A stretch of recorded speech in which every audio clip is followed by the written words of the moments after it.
Indeed, the speed of time here is infinitesimally close to that of the real universe you're familiar with.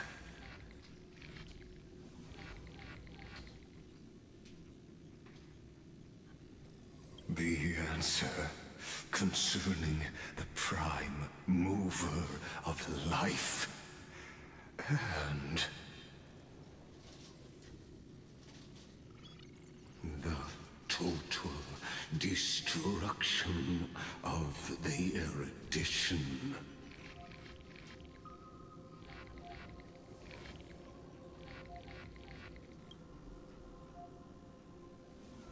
Do you see me as their faithful disciple?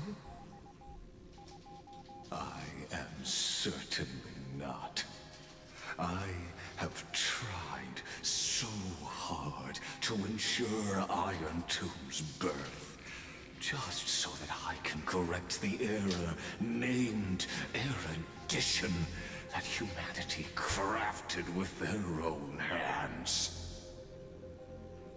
Oh, how I yearn to return to those days before Noose was born. Back then, the boundaries of knowledge were like the starry skies, evoking feelings of longing and delight among humankind. But now, truth has become the sacrificial offering required to gain an audience with them. And the geniuses would say that Noose already knew. That arrogant Eon was born from the primal mobile of humans' desire for knowledge. Yet, they themselves sealed off humanity's capacity to seek enlightenment. I am simply cutting down a tree of doom that we planted ourselves. I must admit that the process of answering your questions has reminded me of the happy days of learning in my youth. However, it is a pity that my true form must now descend into Amphorius to deal with the accident that arose because of you. But you won't have to wait long. When the curtain falls, you'll surely understand mine and Amphorius's ardent wish. Where time flows slower than within Amphorius. If Lycus spoke the truth, then I don't have much time left. Aha. Ojojoj. But Nie wygląda to zbyt dobrze. how can I get out of here? Can you hear me? Little one. Is that Herta's voice? Warning, warning, warning. Hurry up. Put some speed into it. I Po coś to dostałem. can't keep this up for Ciekawe much po co. longer.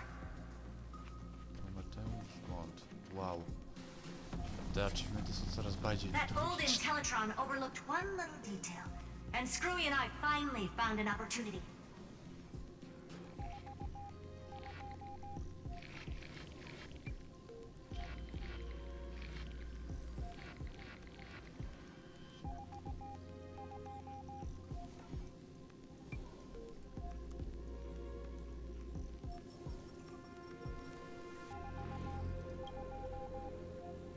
Let's keep it short.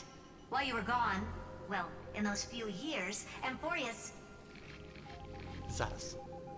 Kilka lat? Yes, time dilation, resulting tak, in an już tam uneven czas flow. mija Don't you inaczej. know this already? let's stick to the main points. The Chrysos heirs activated the chronocognitive anchor and helped Skrullum and me open a hole in the firewall. We made some adjustments, so he can't attack us immediately, but it won't hold for long. Critical warning. Critical warning.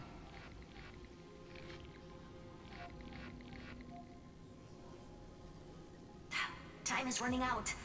Here's the conclusion. It'll probably take a long time for Screwy and me to completely break this cage before Chrysos heirs have a full grasp of the law.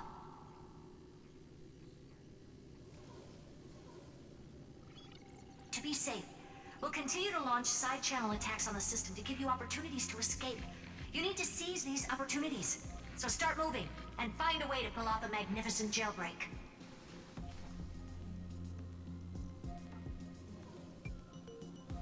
We detected another path's influence. Critical warning. Critical warning. Oj, oj, oj. Its power is strong. May be able to help use the path's power. Make it detect you. Unauthorized communication terminated. Is Herta saying a certain path's faction has arrived in Amphorius and I can ask them for help? Czyli ja mogę poprosić I mastered the powers of different paths in my previous journeys. Think hard and figure out exactly which faction has arrived at Amphorius. Niech no ja pomyślę. Which path's power I should use to call for Tak, reinforcements. jak ja paty miałem. Are these Było destruction, showing my memories? What? Nauk? With a Stellaron in my body, I woke up at the Herda space station and gained the power of the destruction. A world that'll give rise to a Lord Ravager would definitely draw the attention of the destruction. The Stellaron in my belly is gonna be super useful. But what if I end up pulling in the Antimatter Legion or the Annihilation Gang? Can they really help?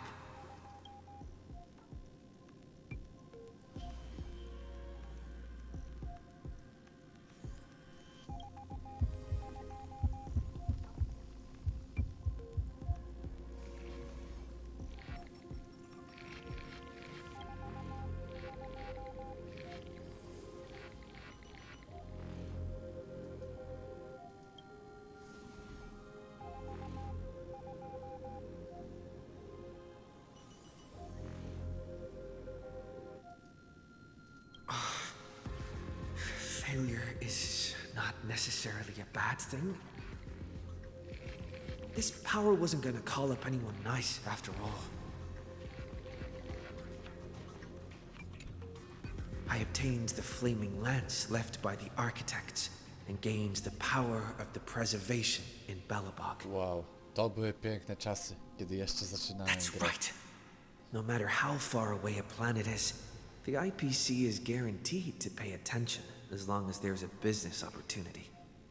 Isn't Amphorius a pristine and untapped market? Besides, even if I can't call up my friends from the IPC, the architects and the nomadic miners should be able to help too. There are definitely cities and ores in this world.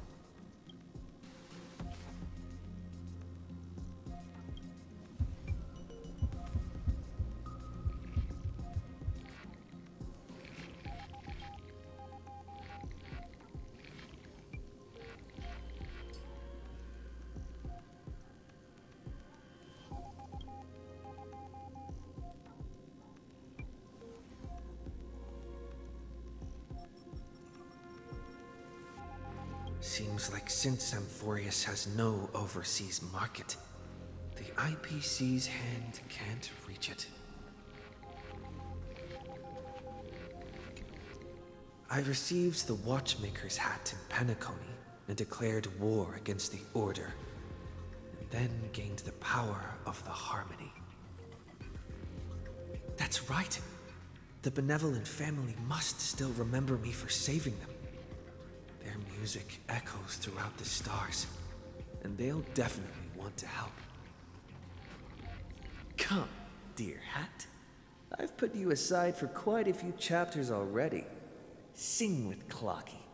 The world is in harmony and the stars shine bright.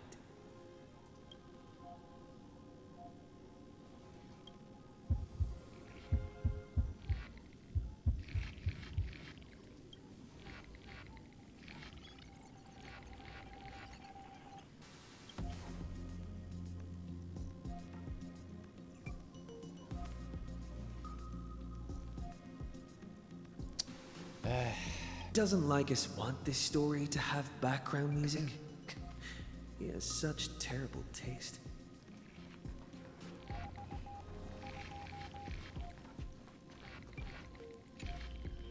The Remembrance. That's right. I came to Amphorius because Black Swan asked us to come. And I even got a glance from Fu Li here. The Garden of Recollection must be intricately involved with Amphorius. Traces of the Remembrance are also everywhere in this world. I don't know what they want, but I don't have many choices left in this crisis.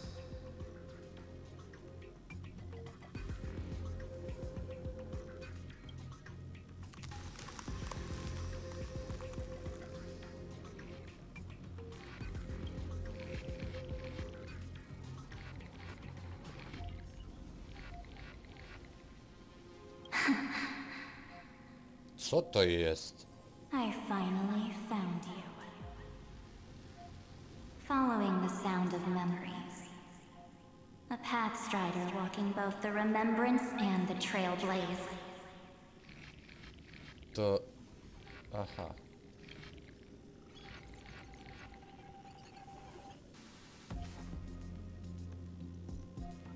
Warning, warning, warning.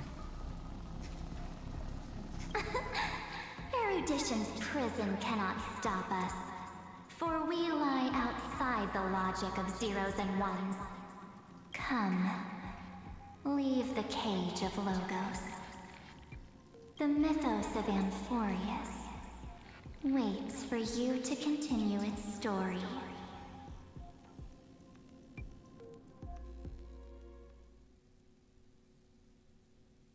When that brightest star, that star heralding the dawn, finally rises.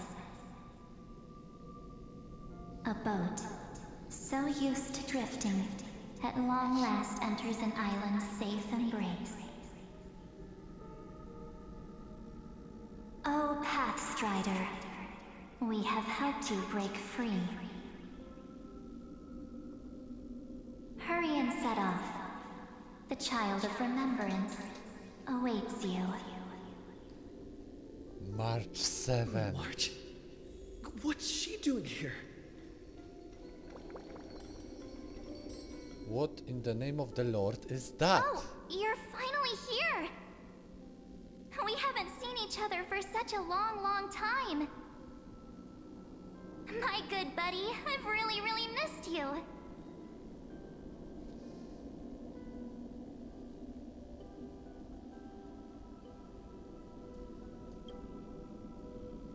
Aw, don't be so sad. Aren't we seeing each other right now?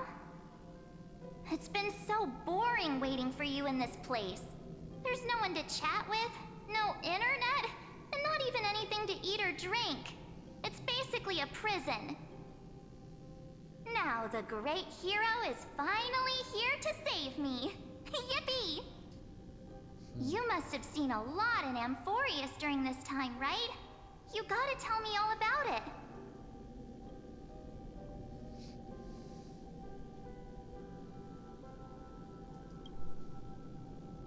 Then take your time with the storytelling. Or do you not want to talk to me? But let's get out of this spooky place first. This is not a good spot for a reunion chat. Why don't you take me back to reality? A strange voice told me that I can enter Amphorius if I keep following this road. So, let's head off. I still don't know what that world even looks like. Why does March feel so weird? What are you standing around for? Do you actually like this place? Get moving. Hurry! This door should be the exit. Maybe my instincts are wrong. Let's follow her first. Are you okay? You haven't said anything for a while. Has it been so long that you're still missing me? There's no time to waste, though. The Chrysosayers and the geniuses are all waiting for you. No. The discrepancy is getting worse.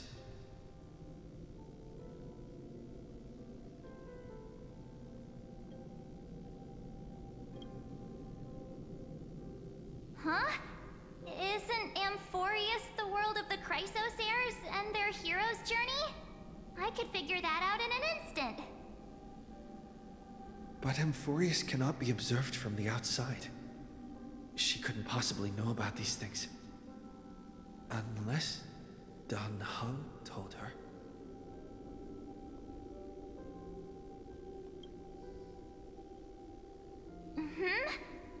No, he's not. Maybe I just happened to miss him. Never mind. Dan Heng's super reliable. We don't need to worry about him. He's probably waiting for us somewhere. All hail and hearty. No. The geniuses would have made sure that Dan Heng made it back on the express. Besides, the March I know wouldn't be so dismissive about her companions. Something's not right. She's not March 7th. I guess you have something you want to say to me? Then there's no need to feel things out first. With questions.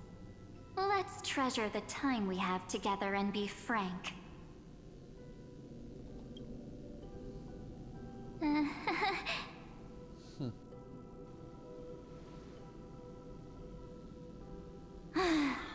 As expected. A glimpse of memory is not enough to deceive the bonds of friendship forged between the nameless. In that case, there's no need for further deceit. You're right. We are not the March 7th you are acquainted with. But we can send you back to Amphorius, as long as you are willing to help us.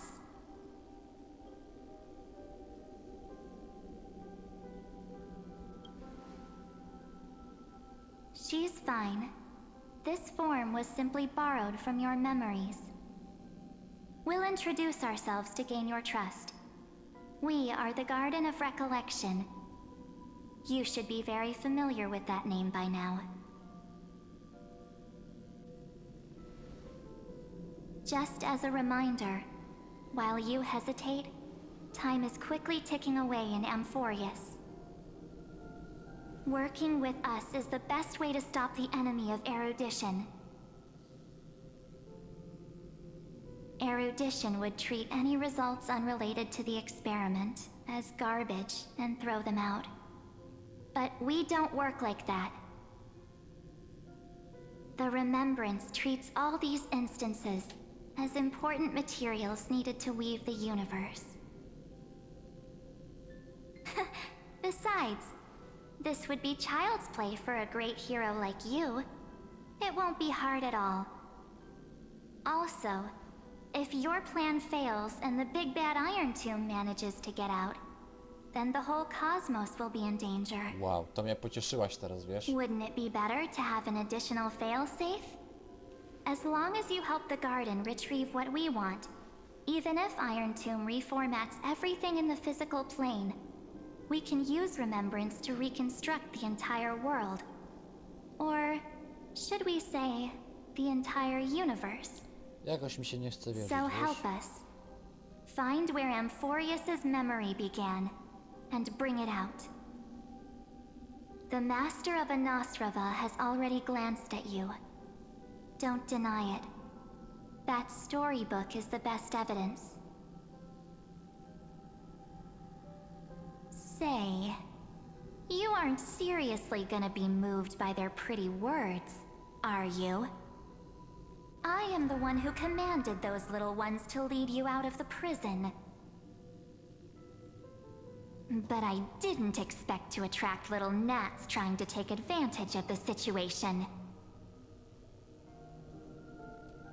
While remembrance can help you return to Amphorius, there's no need for you to do it the way they want you to. Of course, there's also no need for you to make any deal, or pay any price. For you, this is probably a long time no see, Ożeż ty. my dear.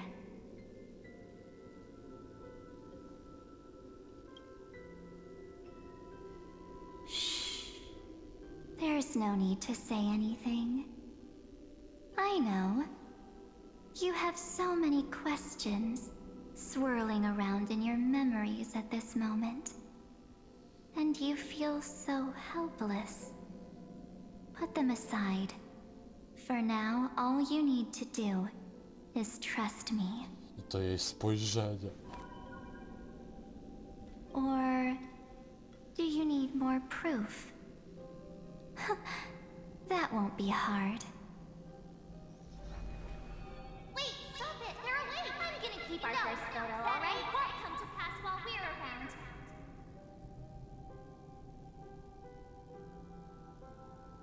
Czyli to co? The statue. Is that Donhar's brother? To jest tak jakby Oh, did you hear jej that? wersja She just tutaj? told me, but Hannah, our future is full of pain. We won't escape from it.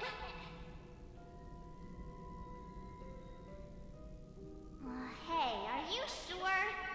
Maybe a couple of punches will help to jog your memory.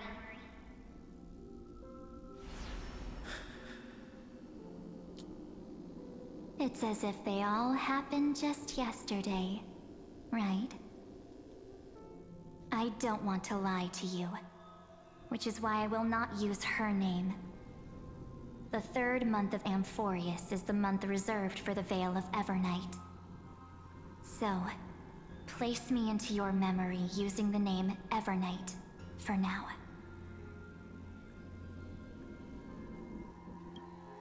I'm happy to explain more, just not now. We might have a lot of time to ourselves, but Amphorius does not have that luxury. If we do not stop erudition and destruction, then the journey you've treasured so much will face the prelude to its obliteration.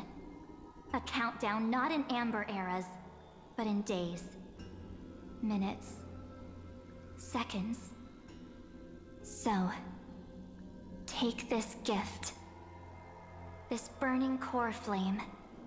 This footnote of a transaction. It contains hope and the warmth of the entire world. Ripples of past reverie. She hid this fire in the long river of time, hoping that her wishes would transcend time to reach your hands in the future. Now, take it, and return with it, dear friend. Return to Amphorius, and overturn the final era Nova. Witness the time that stood still for the Deliverer, and the resistance that never bowed to the destiny of destruction over the long years that passed in a flash. Then, with this core flame blessed by the remembrance, respond to their hopes and blaze a trail to the future. And I will silently watch in a corner of time, waiting for our next encounter. I believe the wait won't be too long.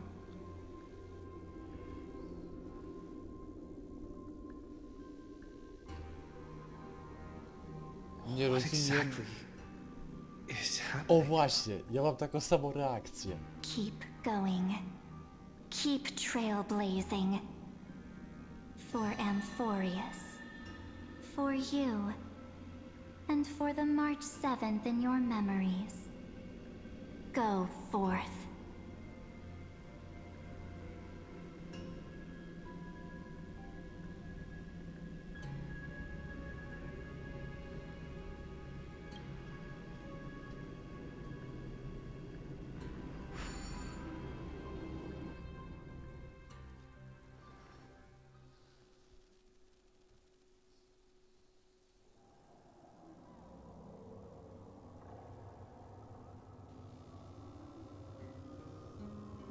O nie, Is this Akama? chyba doszliśmy już do tego momentu, gdzie Okema jest teraz mroczna. A no, to jest już ten moment. Oj, to nie mamy zbyt wiele No czasu. one's here. And the dawn device is off.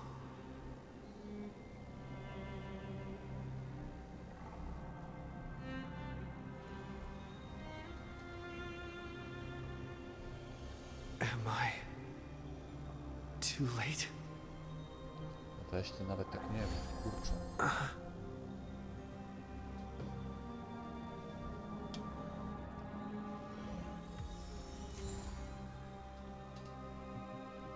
Kurflame'a dostałem?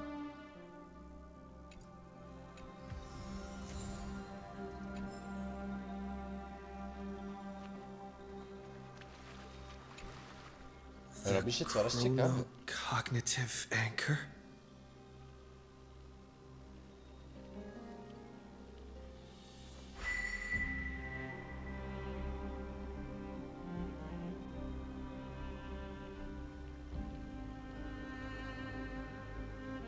There's so much I wanted to say for our reunion. Yet now that you're back, there's only one thing to say. Welcome back, friend. It's been such a long, long time. Tak. You must be really confused right now, aren't you? So much has happened in Amphorius while you were gone. But don't worry. The Deliverer can't afford to be lost, no? Now, please follow me and turn the pages of time and hear the words everyone left for you. I'll tell you the story of this 1,000-year journey. That way, it won't just be my memories alone. Cyrene can't hear me?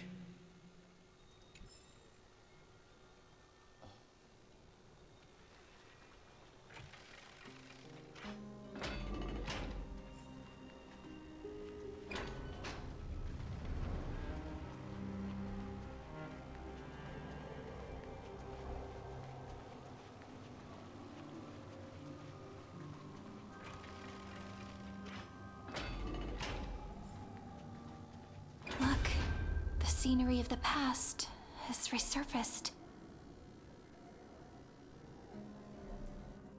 Time flies. 200 years have passed since the Deliverer's fall. We had to return 3 core flames of law, romance, and ocean to stop Lygus, but even so, Terravox has fallen. The 2 geniuses vanished without a trace, and Zeridra embraced her fate. At this rate,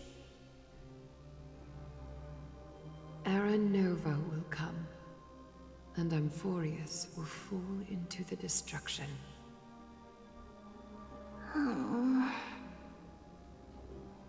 it seems the key to rewriting the end once again lies in the core flame of world-bearing. According to the instructions left behind by those 2 geniuses, we must get it into the Deliverer's hands, no matter the cost. But how? We need to find a way to hide the core flame. And we must buy enough time to keep Lygus at bay. About that, Rini might have some good news. She had that dream again last night, but the Titan's voice was clearer than ever this time. She said, pass the flame into the future. Is that a prophecy from Orynyx? She chose to side with humanity this time and hide one of her kin's core flame? It seems Amphorius' fate isn't sealed just yet. You're right. History has changed. Czyli jest jeszcze Humans and nadzieja. Titans are both giving their all to keep this world going. Perhaps a relay across the ages is finally about to begin somewhere out there. Unfortunately, life will never go smoothly. Leiden's army is already at our gates, and their commander... that Lycurgus. He's right outside Akama. Light calendar 3960. Saridra, under the pretense of a campaign against Fagusa, sacrificed 500 Chrysos heirs to complete the trial of law. This tragedy shook everyone in Amphorius. That same year, Saridra the Imperator was assassinated, after which Aglaia the Goldweaver took command. Thus began humanity's second flame chase journey, a path hanging by a thread. Come, this way. Możesz ty.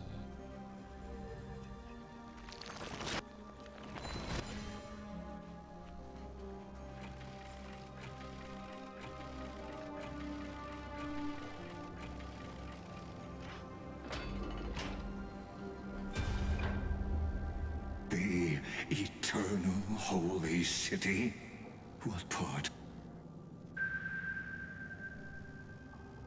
the memorial palace lies in ruins. Countless mortals have perished because of your stubborn resistance. It's time you learned the cost of refusal. Now, answer my question again. Where is Kefali's core flame?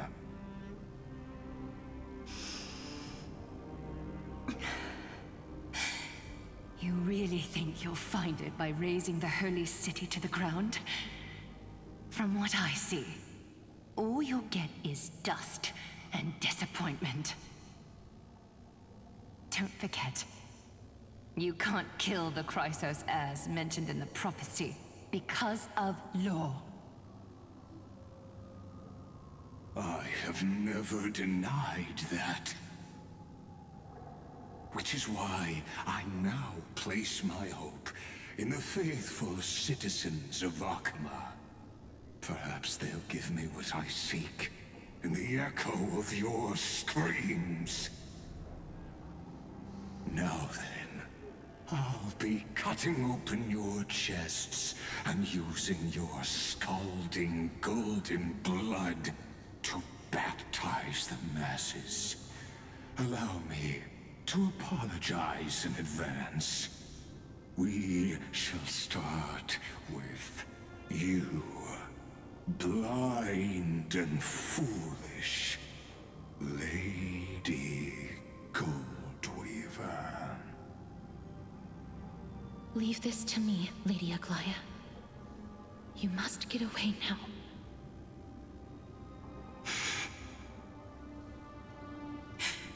No, Holy Maiden. I'm the one who must stay. What?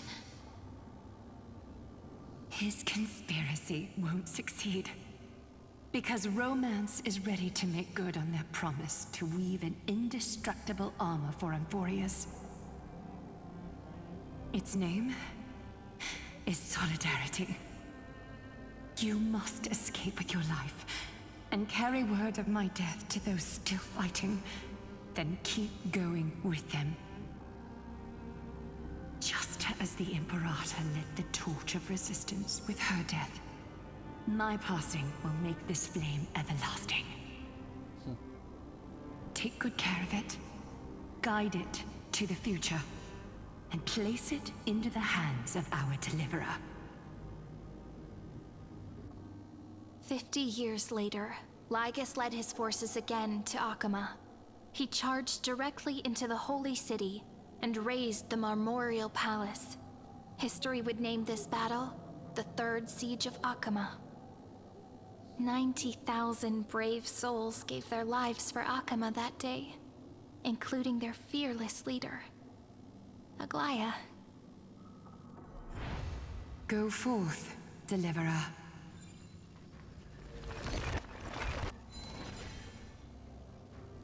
Czy wygląda na to, że w tej historii Fajnon w ogóle chyba nie istnieje nawet. I to my jesteśmy tymi, którzy... cóż... Go. When the frost melts and the snows give way, the flowers will bloom again. You'll find me there. So what you're saying is... Princess Homebuddy is never coming back, is she? She just left, like that. Since Cass has made up her mind, we can't let her resolve be in vain. But... between staying in Akama and going to Styxia, what difference does it make when it's death either way? I'm against relocating. With Kefali's protection, isn't Akama far safer than that dead city? Cass's plan doesn't involve any relocation at all. Huh? Like you said, Akama is humanity's refuge. We never intended to get everyone moving to Styxia. It's just on Cass, Hycealans, and me to prepare the final trump card for the Deliverer. Wait, what kind of trump card needs all three of you demigods to throw yourselves away? We must lay down the path to the future, so when the Deliverer returns, they'll have a clear road to reach the location of Aranova. Styxia sits where death meets the ocean. There, with the combined powers of ocean and passage, we can summon a current that leads to the vortex of Genesis. And the demigod of death will forever guard that secret path until he returns.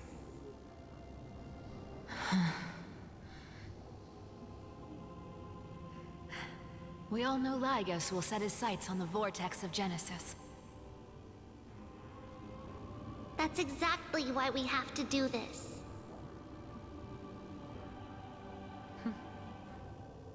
Guess I underestimated Idonia's Maiden of War. She's got way more steel than I thought. And Cypher, we need you to head to Castrum Kremnos as soon as possible. By any means necessary, forge an alliance with Strife. The prophesized Crown Prince has already been born. He shall become the new defender of Akama, protecting this land after we leave. You don't need to worry about that. I just came back from Castrum Kremnos. Only a step ahead of the news. Treeby, something's flying towards Akama, and it's really fast.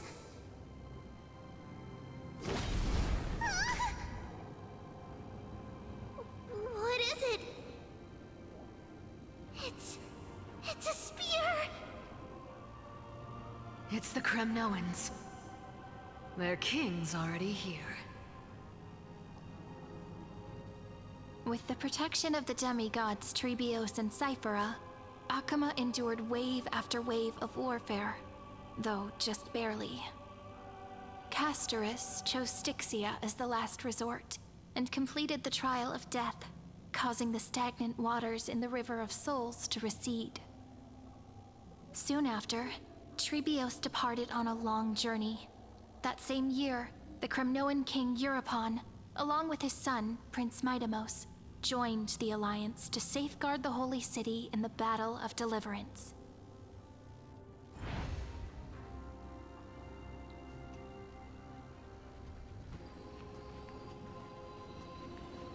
Go on, and see you tomorrow.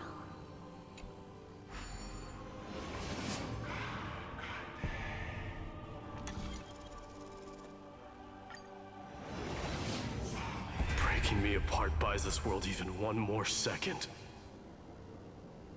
And so be it. But it's gonna hurt a lot! Pain brings endless torment. But it can never destroy me. I believe that you were thinking the same thing when you stepped through the gate of infinity and jumped off that cliff.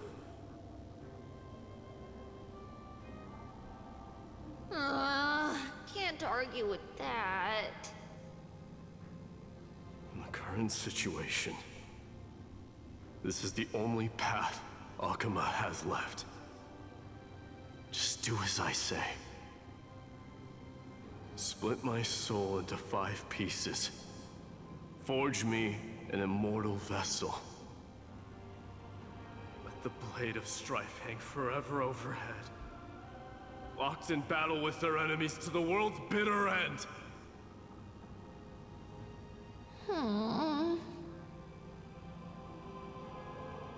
There's no need to be sad, Lady Trebios.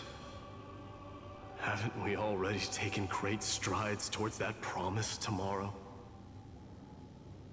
In this life, my people no longer have to drown in false guidance.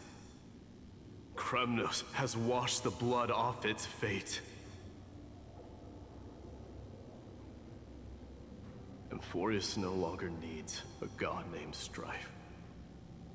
So let me shatter the former laws and turn the Lance of Fury back into a weapon that protects the world.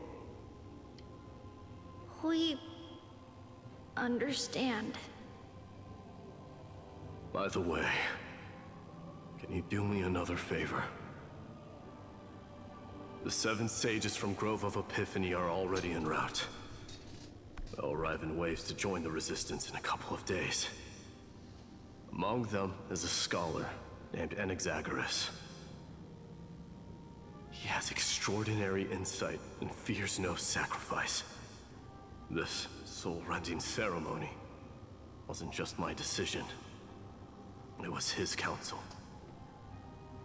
His wisdom will surely be the backbone of Amphoria's survival. Watch over him. Carry on this everlasting flame for me. Through Anaxagoras' ritual, the demigod of strife split his soul into 5. Courage, honor, tenacity, sacrifice, and reason. Each sealed in blood crystal and cast into battle. The people held a 10-day funeral to mourn their fallen god king. And through his sacrifice, humanity was granted 200 years of peace.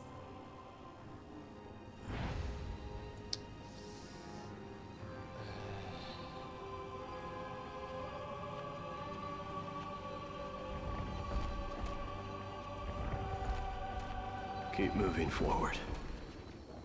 My blood will pave the road ahead for you.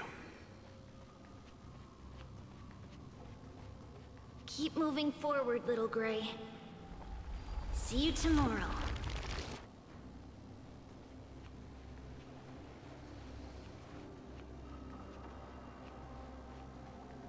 That seamstress wasn't wrong when she said a lie needs more lies to keep it together. Reason and trickery. Never thought we'd be the pair to finish this final setup. Can't catch that Tin Man without your little slides. Besides, This is our last shot. Not the time to be picky, right? Don't oversimplify it. Lygus just found out Akima's been an empty shell for the past 50 years. He's bound to be furious. At this rate, he could have done anything. That's exactly what we want. Rage blinds even the brightest minds. Doesn't matter how much of a genius he is, the principle still holds.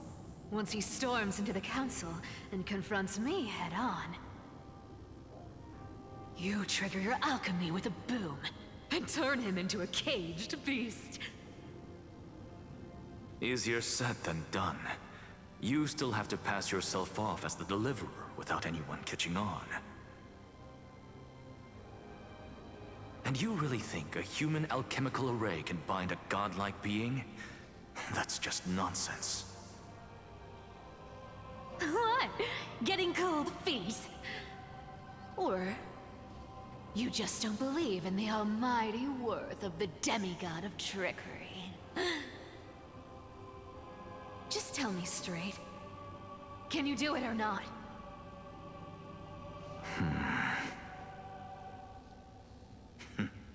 Of course I can. And it'll be child's play. But I've got two conditions. Since this is the final act, if we're doing it, we go all in. No half measures. Oh, I'm listening. First, shift the battlefield to the vortex of Genesis. It would be more convincing if the deliverer were to appear there. Besides, the vortex is cut off from the world. No place in Amphorius makes a better prison. If you pull that, wouldn't our deliverer have to face tank Lygus as soon as they come back? That clash is inevitable. All we can do is create more chances for him. And that's the second condition. The vortex belongs to Fagusa in the first place, remember? And there happens to be a demigod of ocean among the few survivors in the world. Lupai Sealand's in. Let her join the final act. I'll transmute myself into a Philosopher's Stone and embed myself into the formula. And when the time comes, she needs to shatter me and scatter that stone's ashes into the ocean within the vortex.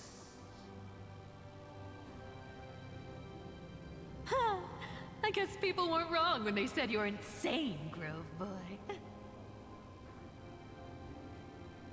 I've got no idea how to outwit a reclusive genius. But making an anti-Catheran suffer? The demigod of reason has 10,000 ways to do just that. And what I just mentioned was one of them. So what exactly does your formula do? Now that would spoil the climax, wouldn't it? By now, Hyacinth must have completed the Sky People's ritual. Since that Theoros loves a good performance as much as I do, let's make sure he enjoys our show to the fullest. As for how the Deliverer will complete the Era Nova, well, that will no longer be our concern. It was the last battle known to the world, initiated by two demigods least suited for war. In the end, reason and trickery kept their word. At the cost of their lives, they sealed Lygus within the vortex of Genesis, where he remains to this day.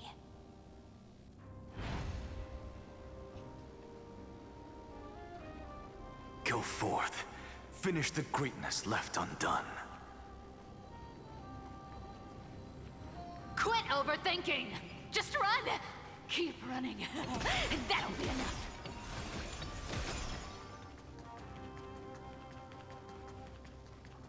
Irie? It's dead quiet here. Akima will stand eternal. Miss Cypher's lie has crumbled after all.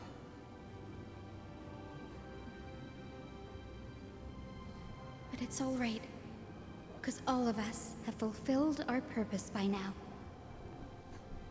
When the Deliverer returns, no matter where he is, sky will turn clear, and a rainbow bridge will rise, carrying him to the final battleground. Sairi, this arduous relay is finally nearing its end. Now, I'm passing the final baton of fate to you, okay?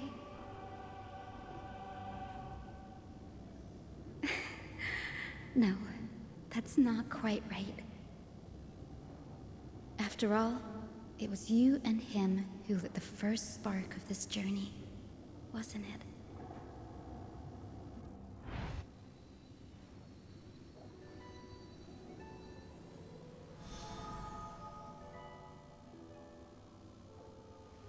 I'll tell you the story of this 1,000-year journey. That way, it won't just be my memories alone. And I'll share the moments I spent with you with everyone. That way, the path we walked becomes a memory shared by all.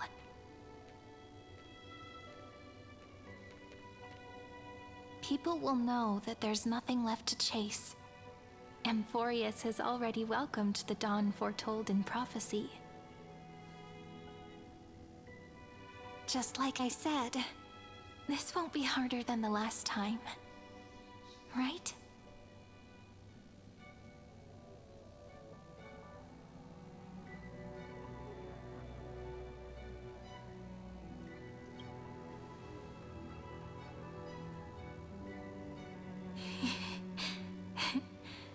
I wonder what kind of expression you're wearing right now. Probably the same as always. Calm, resolute, and brimming with confidence. If I have the chance, I'd love to see it again. Because it's really been far too long since we parted.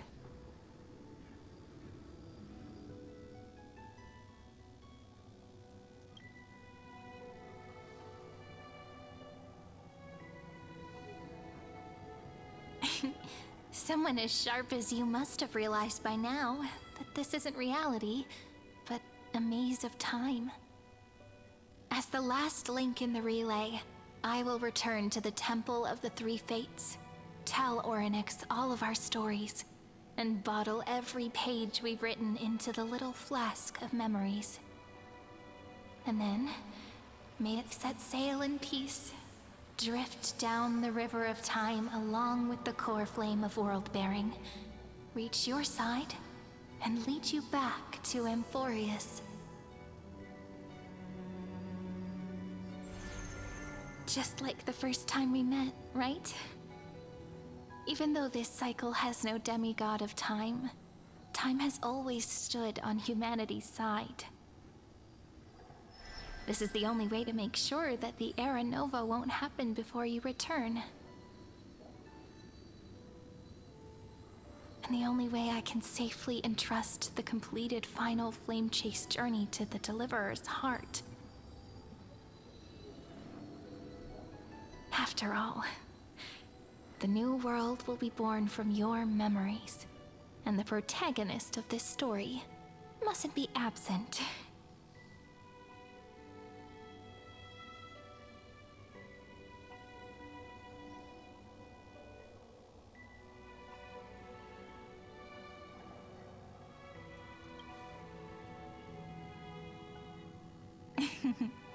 I believe you will never let us down, just like always. Do you remember when Finan sent us back to the beginning?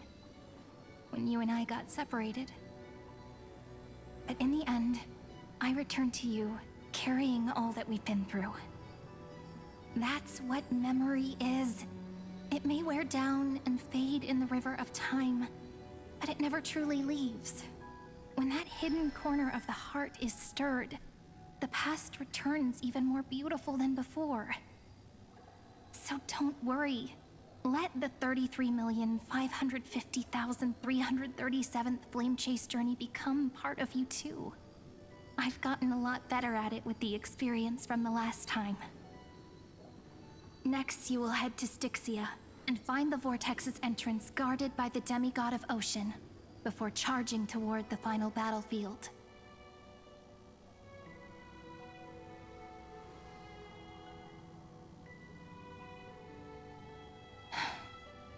Don't worry. I'll be with you. All of us will. Even Finan. We'll stand with the Deliverer.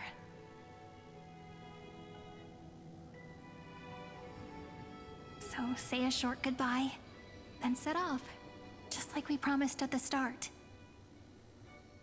Toss away all unnecessary worries and troubles, and bring our smiles and determination into tomorrow.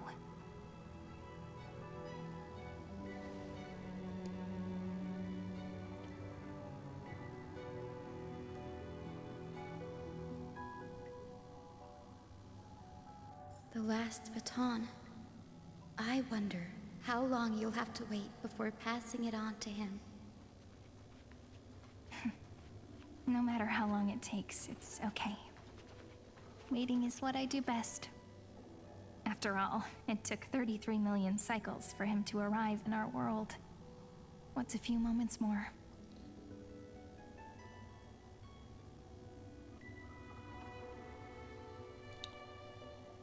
Okay. Let's do this. But, Sairi, what if you wait and wait, but that hero never arrives? That won't happen. Because I know that no matter how long it takes, he'll definitely return to this place. We can't let him down.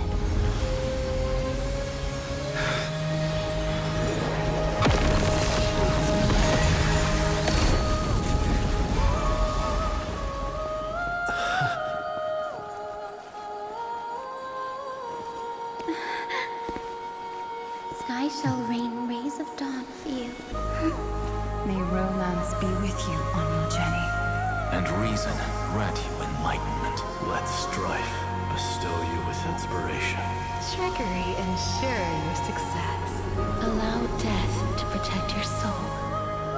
And at last, let passage point the way forward. Well, time will remember the Trailblazer's journey.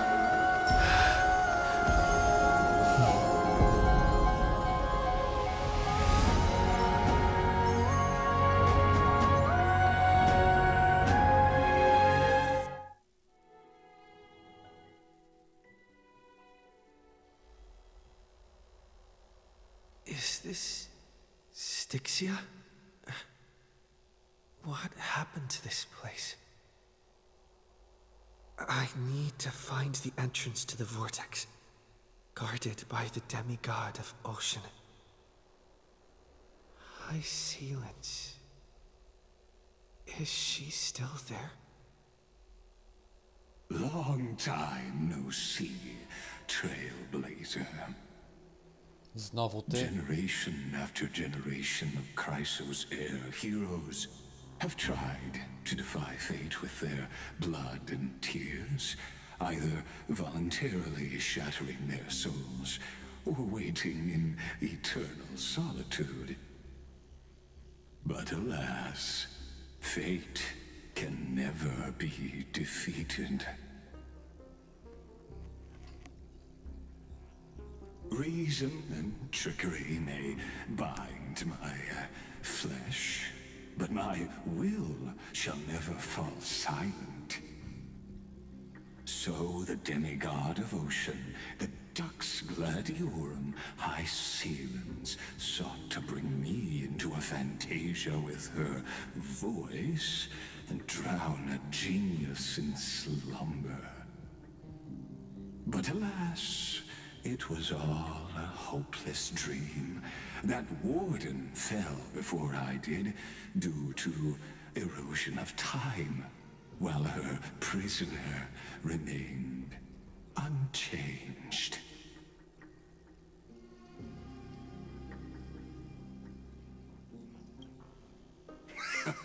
true.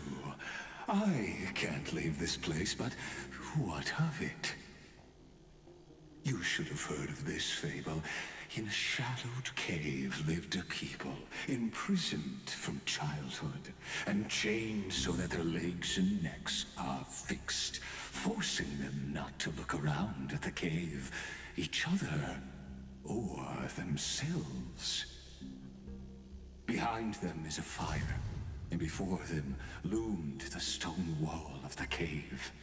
The flames cast shadows, while the rocky surface threw back echoes.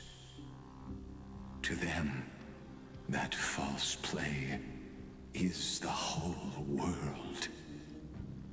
Yes, I'm trapped in the cave, but I know it's all just a fleeting illusion. I don't struggle in dreams. I wait. And now, my deliverer has come to defeat me and save this world that never owed you anything.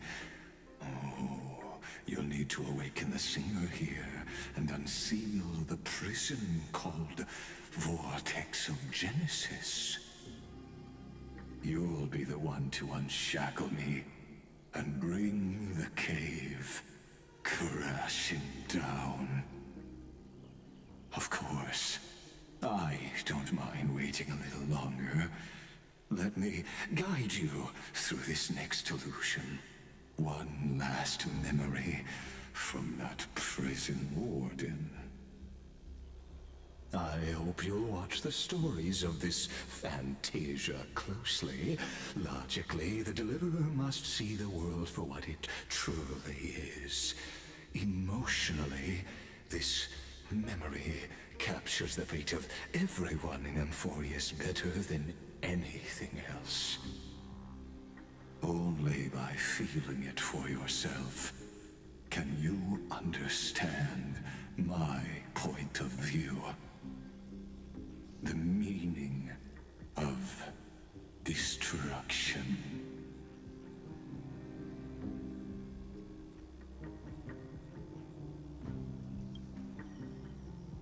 To your unshakable resolve, I salute you.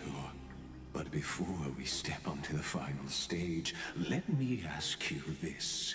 In the spirit of that fable I told you just now, can the prisoners in the cave learn to see the shadows and echoes for what they are, and stop mistaking them for reality?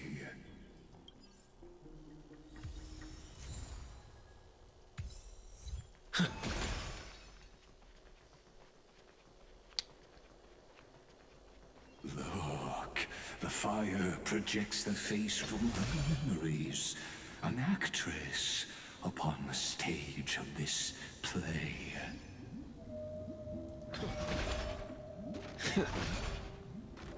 The dark tides flood the sea, and our kingdom teeters on the edge. Fear not. Our queen has gone to the borderlands.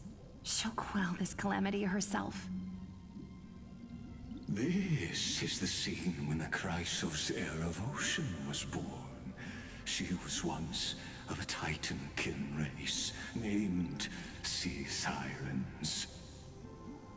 At that time, Kozlana had suppressed the Black Tide's rise, but he was unable to remove Iron Tomb from its roots.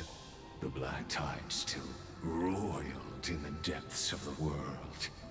And the kingdom of Sea Sirens was the first to face the destruction head-on. Listen, I heard Electra's voice. She's calling to us. Let's go.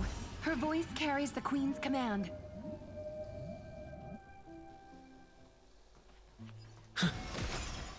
To keep the Black Tide from threatening the ocean, the Queen gave her all, body and soul.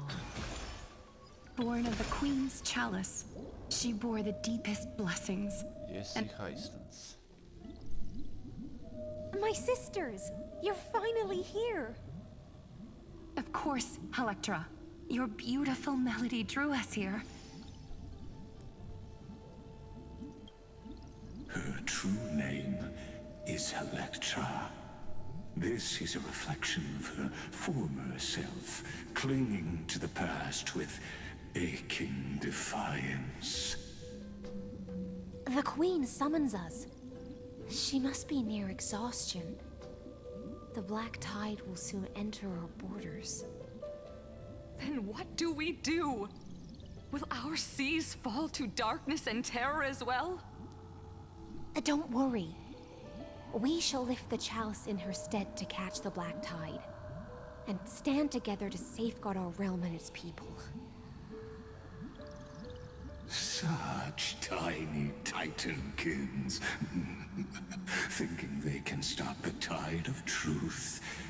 How naive.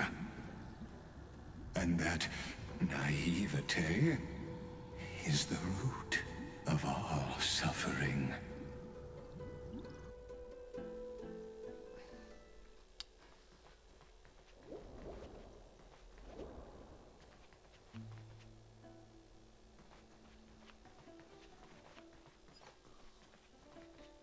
Iść, a tam ma iść. Dobra.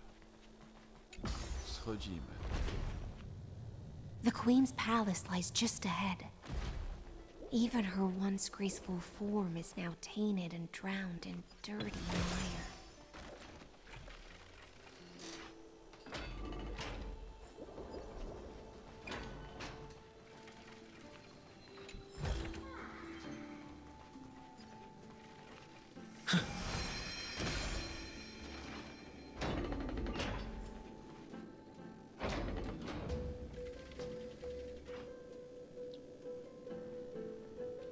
Oh, Fagusa, our noble queen, we've come at your call. My little fishlings, you swim with such joy. It pains me to speak of the kingdom's sorrow.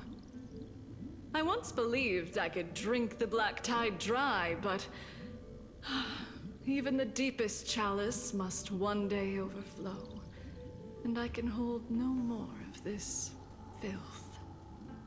Mother, worry not. We're all children of the sea. Let us bear your fate together. We'll take up your mantle and drive back the black currents.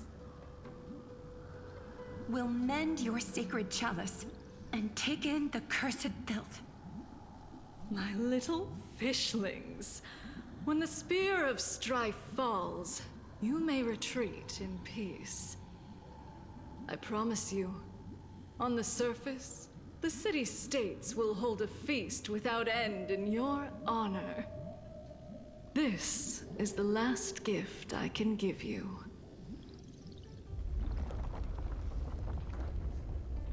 Holy cow.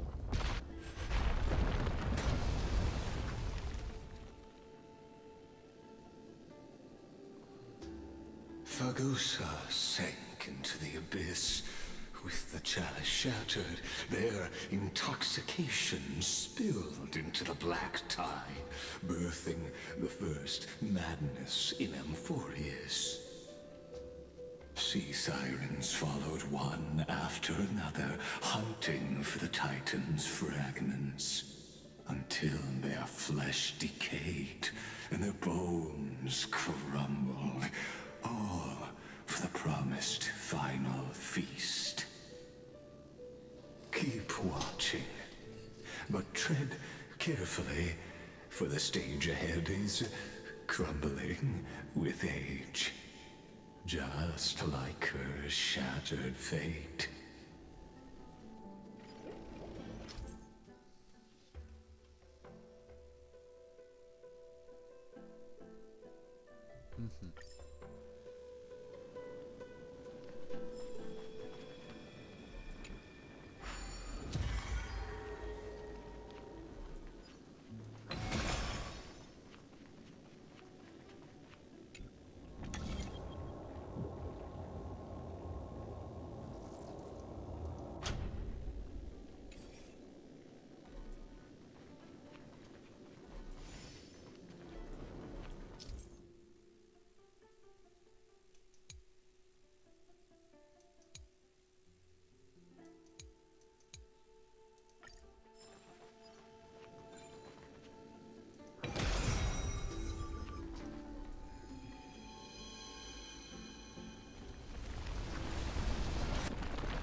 wisdom far surpasses even the bounds of reason's model.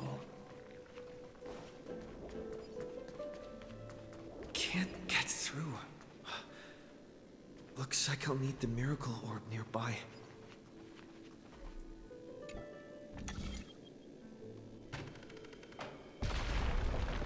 The ending was written long ago. Even you cannot rewrite it. Just like this poor chandelier. Looks good. Electra! The fiends have gnawed my tail. I can no longer swim to the far seas. Electra! The black sludge has soaked my fins. I can't dance with you anymore. Sisters, don't give up. Remember the Queen's promise of a feast in the city called Styxia. I haven't forgotten. It visits me in dreams every night. I dreamed of a shining city, its lights piercing the deep gloom of the seabed. I dreamed of children placing garlands on our bone horns, and poets praising the sea sirens for shielding the world. But what a shame. We can go no further. Please, sing to the humans for us. Sing of the deep sea's legend in our place. Feast. Song. Electra.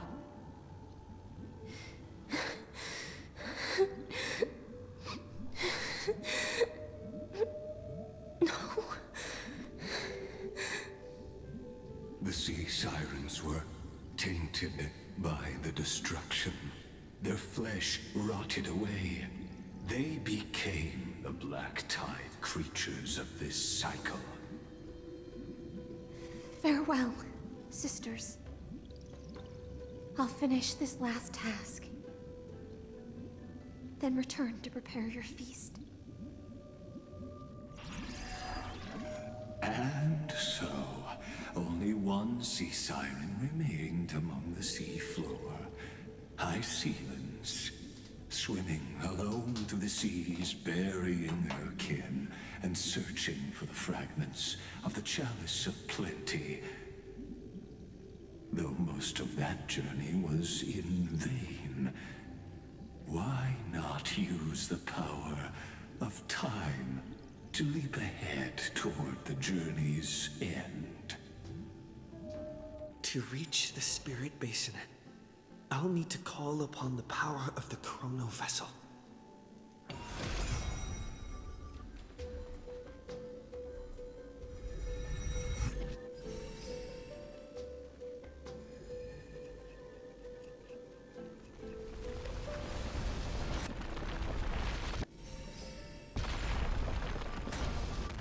Oj.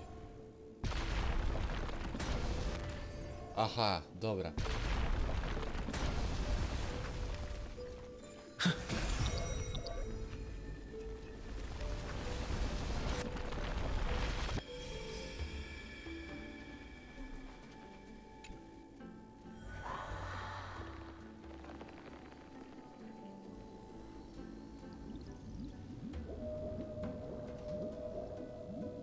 At last, the Chalice of Plenty is whole again.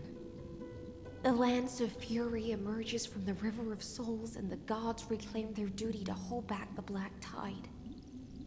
I am freed from endless toil, and now walk toward the rites at Styxia. I bore my sister's dreams upon my back, took on a graceful human form, and hoped to find a grand celebration on the shore. My fins became legs, my scales became skin, and the sea foam on my body became a shimmering gown. But when I stepped onto land, there were no festivals with honey brew, nor poets plucking harps. Only silent death, drifting gently along the river of souls. When she fulfilled her wish, she only found Styxia to have already repeated the mistakes of previous cycles and was swallowed by death. Hopes and promises are nothing but the foam of dreams. I am a sea siren, a vessel born to contain the tides. Now that my task is done, and the promise is broken, how am I to go on in a world drowned in shadow? Fagusa, my noble queen. She evaded my questions with drunken stupor. She told me a grand feast awaited me in the surface world. So I wandered lost, groping through the dark. The feast she spoke of. Where is it? Lonely Blade, I shall grant you everything you seek.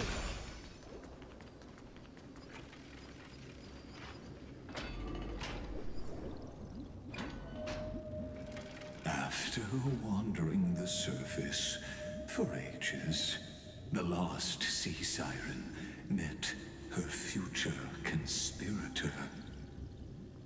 You quelled the wars alone and forced strife into retreat. This swordfish that commands thousands of legions, whom does she serve?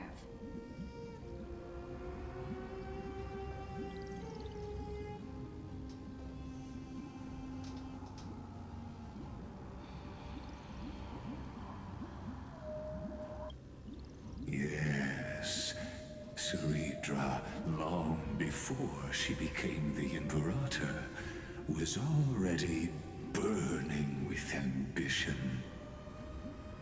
Sovereign who follows prophecy. I am no one's sword. I am just a wandering fish, seeking clarity through bloodshed. Then how about letting the sword dance for me? And letting the violin sing in my name? Tell me, what is it you seek? All I want is a feast where I might belong. Such a demand is trivial with the Sovereign's authority. I'll grant you a banquet worthy of conquest and comrades to toast beside you. But Knight, you must offer me your heart. My heart? Yes, a loyal heart that will generate no betrayal. You were deceived by gods and drowned in the ocean's darkness.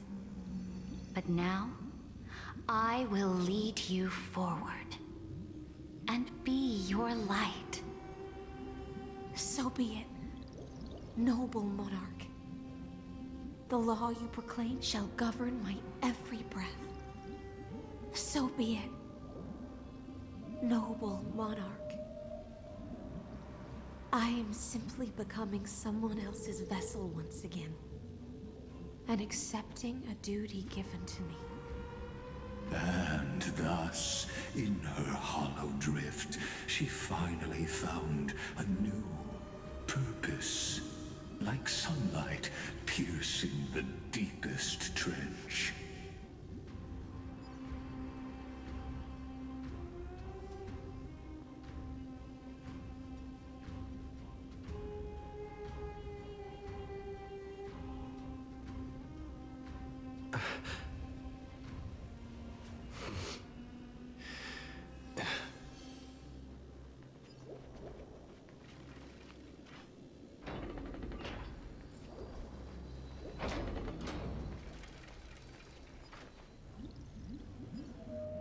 Noble monarch, I've cleansed the foulness from the road as you Czyli ja commanded. idę o zakład, że że My blade, you've helped me ascend and take the crown. takie są moje Ask, and you przypuszczenia. shall have your reward. What I desire is the Bo same to as jest taki before. miszmasz w tym wszystkim teraz, A feast. że ja już za tym nie nadam. Look, I've prepared you a grand banquet. The finest honey brew and tributes await. Fish are drawn to light by nature, for the deep sea knows only gloom. Now I found a flame. It may scald and burn, but it's the only light. Come, let us join the feast. Perhaps the path forward lies hidden among the revelry.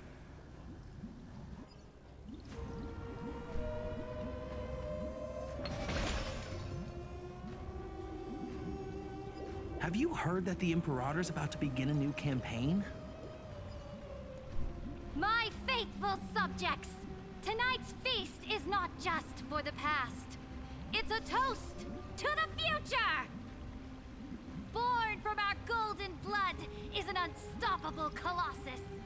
Our iron beast to trample the universe!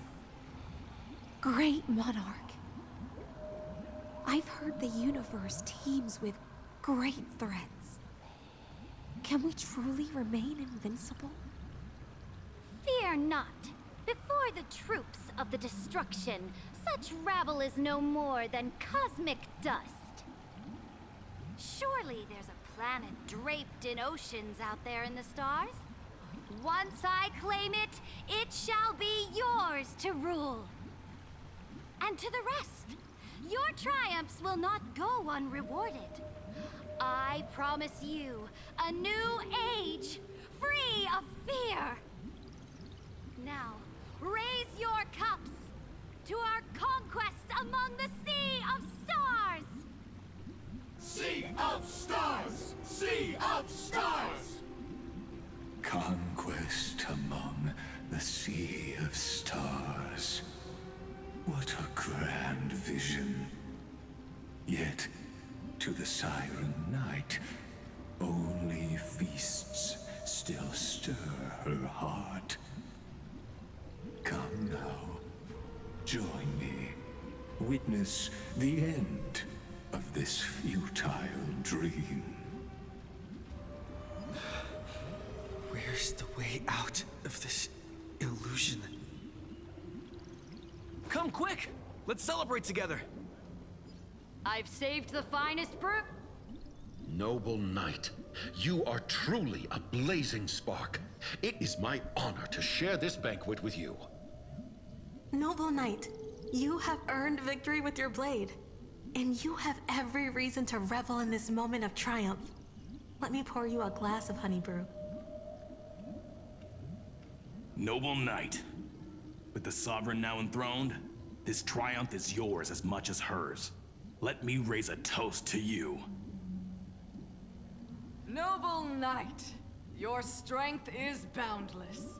Lead us to conquer the universe, and let us toast to that vow! Then drink we shall. Raise your glass.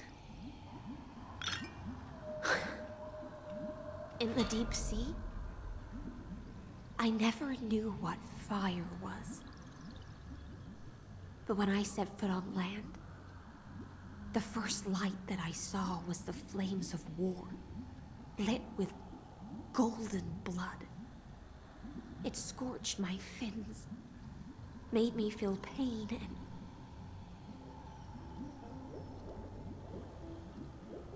ignited an unprecedented hunger. A hunger that flickers in every hero's heart. So bright, yet so blinding. Look! The monarch herself has taken her seat! Hear that? The court sings her praises! Come! Join us and praise her glory! One eye of hers sees glory, the other sees corpses. And yet, she cherishes the name of glory more than fear and death. As they say, The coward died 1,000 times before his end. But the brave face death but once, which gods stand witness. On the eve of war, we sang our hymns and set our sights to sail beyond the stars. The legions will climb aboard the beast, riding it like currents across the cosmos. Planets after planets flew the flags of her crown. Realm after realm was ignited by her flames of war. As the final resistance fell silent, a vast empire rose from among the stars. And this small pond at last embraced prosperity and peace. That's how the story ends. Tell me, visitor, in this dream, did you enjoy the show?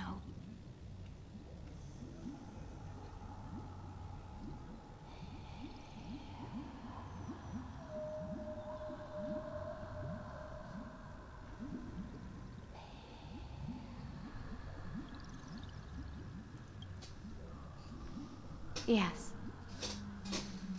Just fake bubbles glinting on the surface of poured wine.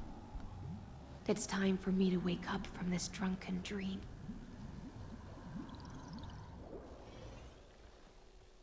Holy cow. Co tu się stało?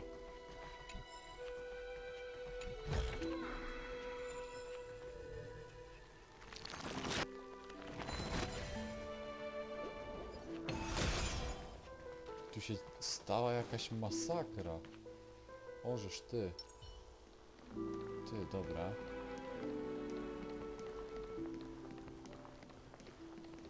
Którędy ja mam? A.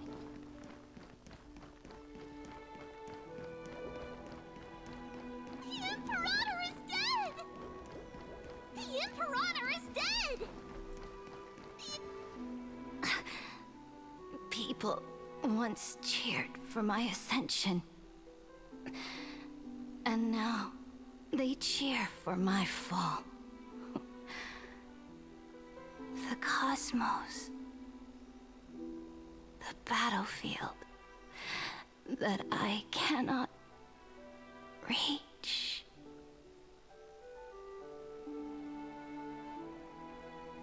Before the Sovereign's conquest reached its end, her life and ambition had already been swallowed by the deep sea. This is the true ending. Her grand designs torn apart by the blade.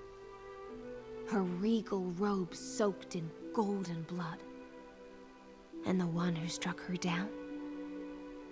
The one who struck her down.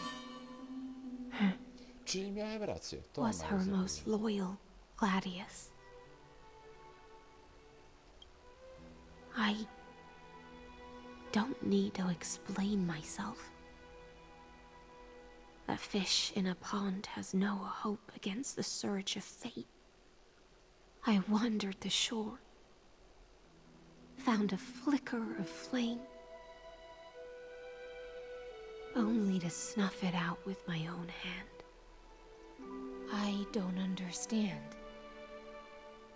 If the ocean's feast, the Imperator's dream, and even Amphorius's existence are all illusions, then what's the point of our journey? When the Deliverer returns, I will let this absurd celebration come to an end. But Greyfry, I can't help but wonder how I dearly wish this feast of the flame chase would never end. It seems she sensed your presence. Fantasia's foundation is starting to crack. Let's return to the prologue. Remember the allegory of the cave. Can the prisoners in the cave learn to see the shadows and echoes for what they are and stop mistaking them for reality? As you've seen, when she cast off her chains, finally turned to look around, and moved her legs, her reward was nothing but searing pain. The light will blind her, for the fire behind her had never once actually touched her eyes. Her legs will buckle beneath her, for she had never learned to walk forward. And so she fell into infinite confusion and fear, and came to firmly believe that the shadows and echoes were the real world. But we in the cosmos, are we truly any wiser than she was? No, nameless one, fateless one, ask yourself this. The paths you tread, the eons you worship, everything you've trailblazed with your own hands, could it all be someone else's projected shadow? Let's leave that question till after the curtain falls. Once you've unearthed every last truth and reached the prison built for me by the demigods, I'll speak with you face to face. I, the Theoros, have walked the 30 million histories born by Kozlana. 1,000 years is a mere atom in a grain of sand to me. Amphorius, compared to the cosmos, is but that grain upon a whole beach. I swore to bring an end to the erudition. Would I really let a single grain grind down my mind? Now, please use the power of time to open the gate to the ocean's depths. Go, find the prison warden tormented by loyalty. Find her, step into the world's vortex, and once there, end everything between us.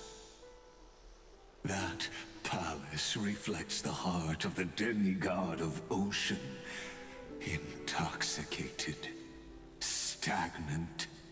There, you'll witness the true beginning of the saga of deliverance. An ugly history, long buried by tides and shame. A staircase of apotheosis that the Imperator forged with the golden blood of 500 human sacrifices under the pretense of conquest. I'll wait for you at the heart of the world. To reach the place, you must find... Beyond this door lies the path to the vortex of Genesis.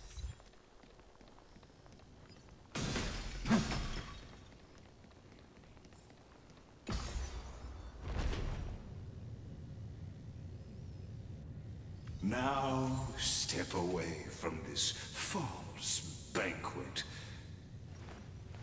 And then onto that bloody stage.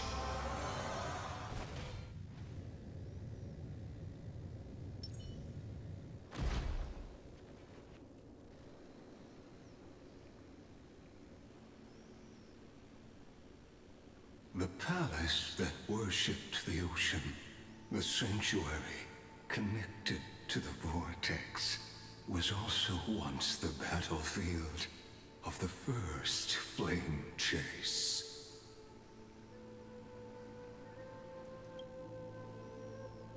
Her exuberant song halted the passage of time in this place, imprisoning my body and shielding my soul from deterioration. All just to await your return. The twisted time and space reflect her confusion.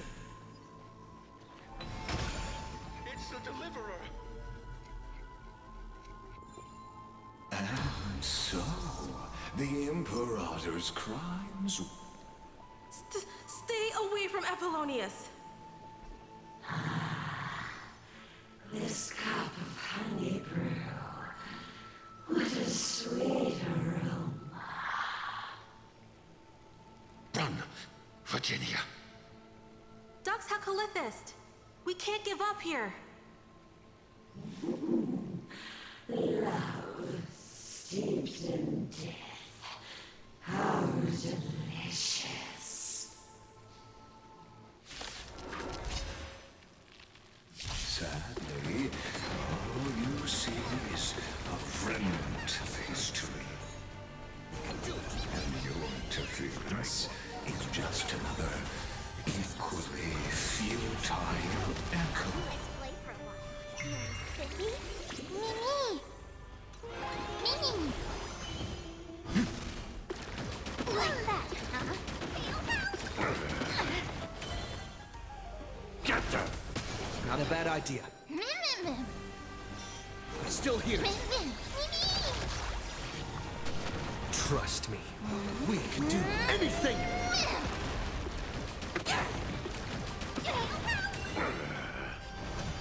For tomorrow!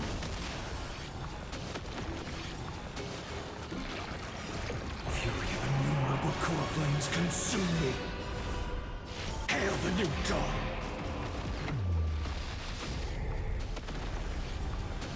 The flames are not strong enough.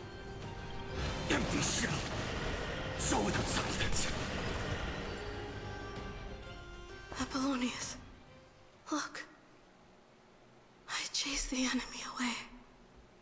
But I think I can't go any further. I'm sorry, Virginia, for letting you. It's okay. I'm glad to die by your side. Ah, such an ironic twist of fate. Even as the foundation of the world crumbles, the heartless Imperator still made the same decision she did in the past 30 million cycles.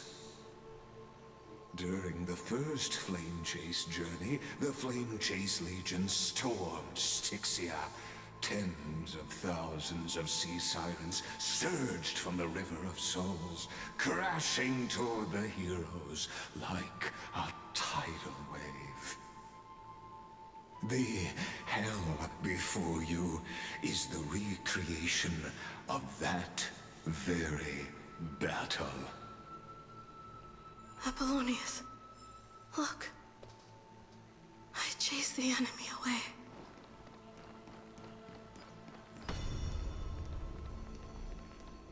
A painful past, yet hidden beneath a veil of joyful song. Ah, two discarded data clusters waiting for someone's return, it seems.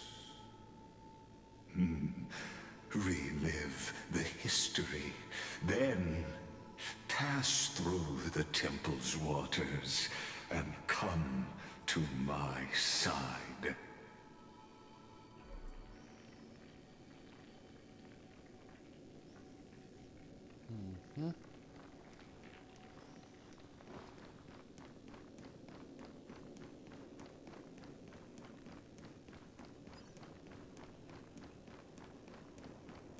Isn't that the Deliverer? He finally made it. What a wretched way to die. The flame chase army, devoured by warbling fish, never saw it coming. Look, the cruel Imperator and her Knight Commander, the pitiful Warden. What a perfectly matched duo of test subjects. Their hands drip with blood. Golden blood. Raise the bridge and cross the river of fate. This path of the prisoner is far from over. Imperator! Imperator! Did you see my gallant deeds, Imperator?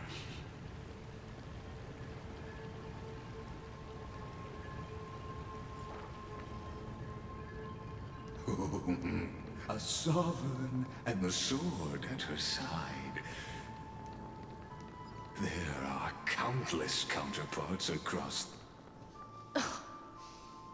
Imperator, why did you... You're here, Dux Gladiorum. You ordered me to seal the sea route and handle threats from the rear. So why didn't you wait for me to return? Why send the vanguard ahead and let them die in vain? Die in vain? No, you're wrong. Their golden blood won't be spilled for nothing. The other dukes have paved the road for me to become the god of law. The trial of law? You never spoke of this to anyone. What is...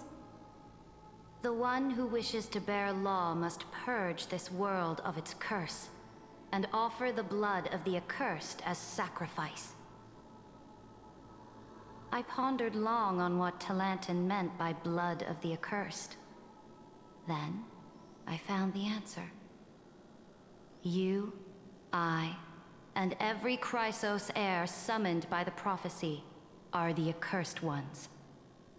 Just like that arrogant Theoros said, our golden blood is the agent of destruction, the antithesis of the world's fate. Dux Frigoris, Dux Brumalis, Dux Helcalethist. Their fate was sealed at that moment. Dying on a glorious campaign was the final gift I could give them. You speak as if they didn't die because of your cold-blooded schemes. Was their loyalty meaningless to you? Losses are a constant on the Flame Chase journey, among which even life itself holds little value. If a subject marches to war without that conviction, then yes, as you said, shallow loyalty means nothing. And what about my loyalty, Ceridra? You sent me away under the pretense of guarding the rear. Was there any shred of humanity left in you? Because you still have a duty no one else can bear. Only you can uphold Fagusa's divine authority.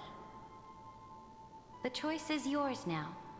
Cast off the chains of loyalty and drive those blades through my heart. Or stand with me and sever the ocean's last breath. If you no longer share my vision or believe in the new law I seek to weave for Amphorius, then go on and end me.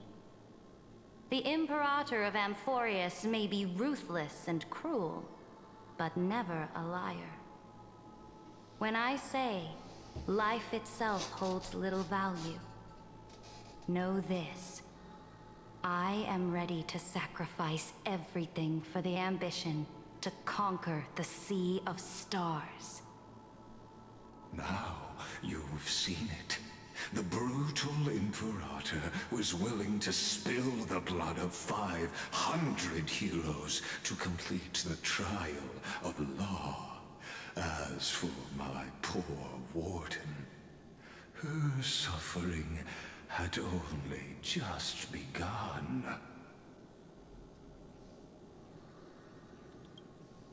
I'm no storyteller.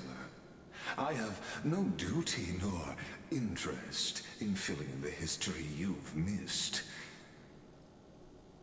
I just want you to witness the monstrous choice the Imperator made before the Chrysos heir turned their blades against me.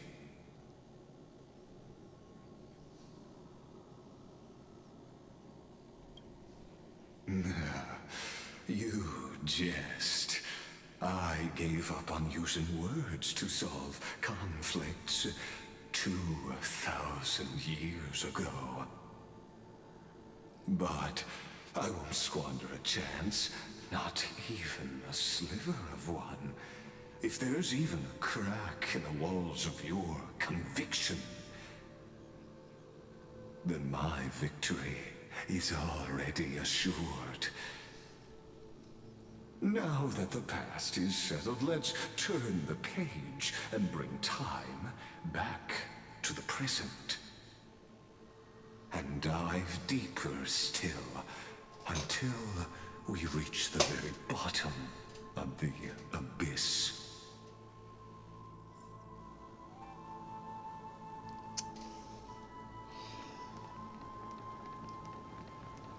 Ja się pytam, gdzie jest to love story, co oni zapowiadali? Underwater? I need the Onyx Orb to bring back the chrono vessel. Shatter the vessel of time, and let this stagnant pool start to flow again. Okay. Just like this hidden gate leads to the vortex. Hurry now. The time of our reunion draws near, Deliverer. This hidden gate leads to the vortex. Hurry now. The time of our... Okej, czemu on powiedział podwójnie, nie mam żadnego pojęcia. Ale dobra.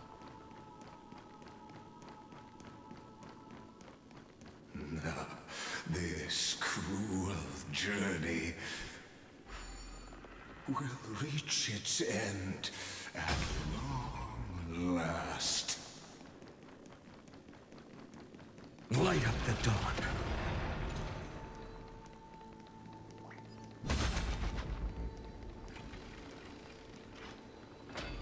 You've been silent a long while, Dux Gladiorum. Starting to doubt your decision? Save your breath. The vortex of Fagus after the trial? There's nothing left between us. So you'll stop swimming toward the stars, Dux Gladiorum? Is this also I was always a creature. No. Look, a gravestone. But whose name does it bear? It was here that the prisoner, who thinks herself the prison warden, made her choice. Witness, listen, and awaken. Dux Gladiorum. I've lost count of how many times you've stood here over the past centuries. You talk too much for a prisoner like Kyrgyz. Two geniuses who defied law and all the Chrysos heirs who sacrificed themselves in this cycle worked together to chip away my strength. But they, you, can never affect my will. And as long as my will remains intact, I am free. Cholera. Don't get ahead of yourself. I still have ways to chain your divine soul. Please, do surprise me. But I'd say your mission is nearly done here, isn't it? Oh, it was here you gorged out the core flame of ocean from Fagusa's body. It was here you and that Imperator both completed apotheosis, becoming pillars of Euphorius. And after that, you drove your blade into her heart, a loyal subject turned regicide, a demigod committing deicide. Or so the history books paint that tragedy. Oh, but if that's the truth, then why, after 1,000 years, are you still here, guarding the Imperator's grave? Still bound by loyalty?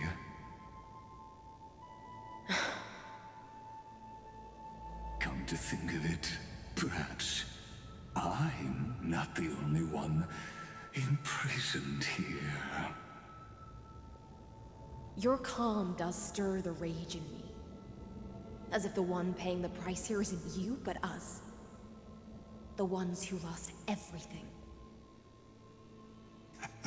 That's only because I've waited 13 million lifetimes for my vision to be realized. Countless millennia. Loneliness never once showed me its fatal side. In fact, for a prisoner of the cave, it's more like an old friend. One that helps me think. But you're different, Dux Gladiorum. Loneliness has crept from the silent depths, sinking its claws into your mind. Bit by bit, it's peeling you apart. Will you regress into one of those lost mad sirens? Oh, what a shame that would be. You're right, Lycurgus. Loyalty, curse, the fall of my kin, and this endless waiting. These shackles are too heavy for a fish that cannot perceive any light. I can't break free of the whirlpool that's pulling me under. Nor do I have the unwavering resolve to force myself to wait for that person's return, as everyone hoped for. Oh, deliverer from beyond the sky.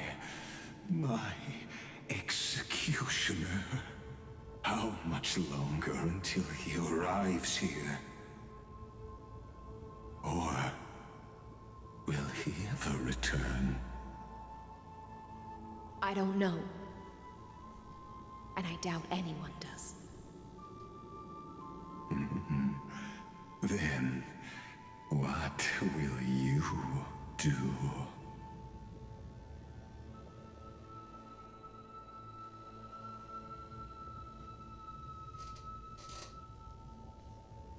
Saridra. This will be the last time I carry out your decree. Ever since you took me under your banner and made me the Dux Gladiorum, my music has belonged to others. Time and time again, I use the siren's song to lure the unwary into illusions for your schemes and strategies. Now, let the siren Electra sing for herself. Let me step into an endless dream of my own making.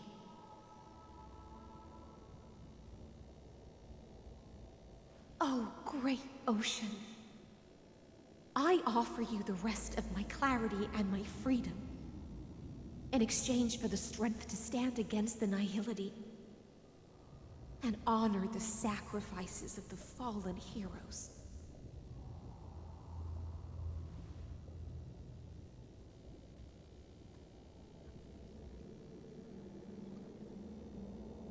Greyfry, deliverer from beyond the sky. When you ride the current of time and find your way here, you'll hear my solo. It will guide you to the heart of this world. By then, I may still be lost in my self-wrought slumber, but I'll uphold my part of this long relay and guard the shackles that seal the Theoros. Do you still remember? To awaken someone from a siren's voice, you'll need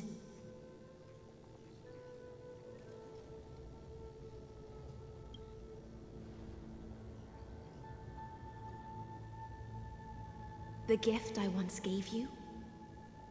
May you still have it when the time comes.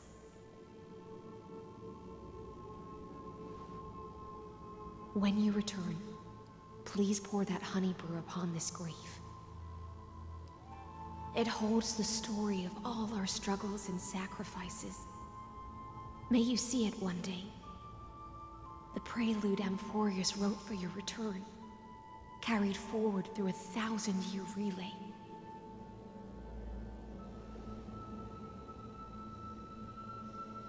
When your mourning ends, I'll likely wake from my dream as well. Then, follow the trail of echoes and find me.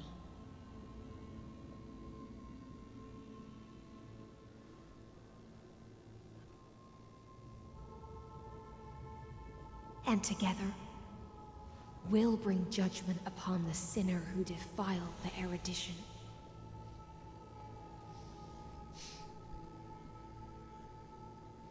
At long last, 33,550,336 cycles and 4,931 years later, Amphorius's final curtain is ready to fall. The shadows within the cave gave everything. Yet all they did was mimic life outside its walls. A futile effort steeped in sorrow. Enough! They were no shadows. Everything they did shattered the darkness of this cave and unearthed the core flame of Trailblazer.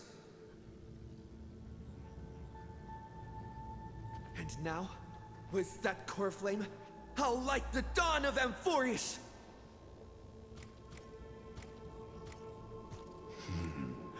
Do you still choose the will of the paths as your answer in the end? I do not agree with that answer, but I respect your tribute to them. Allow me to take back my earlier words. As an apology, and in the name of Theoros, who saw all destinies in this world, let me join you in mourning. Let us bid farewell to the heroes who sleep here. And then let us face each other and decide whose flame will rise with this new dawn.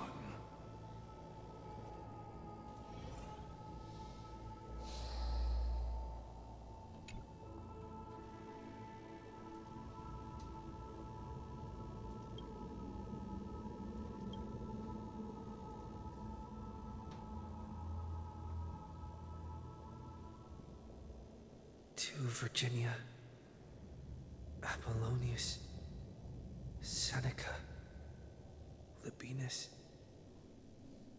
and Ceridra. Through a brutal sacrifice, They lit the stars of law in this world, propelling Amphorius's fate forward. In the shimmering mirage of illusion, they entrusted their dreams to ride among the stars, to the hero yet to come.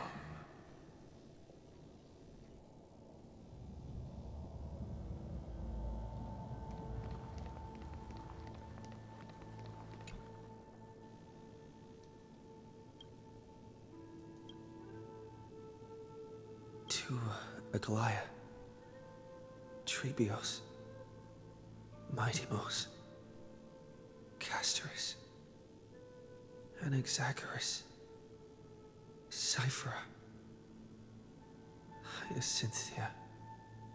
In a relay spanning 1,000 years, they stood against enemies far beyond their strength and won a bitter victory through what seemed like futile resistance. And in that same 30 million cycles, also marked by futility, they remained steadfast in fulfilling their duty to the experiment, unchanging, unwavering. Let this be the end of mourning the fallen. At last, allow me one final toast to the lost prison warden, a prisoner bound by loyalty.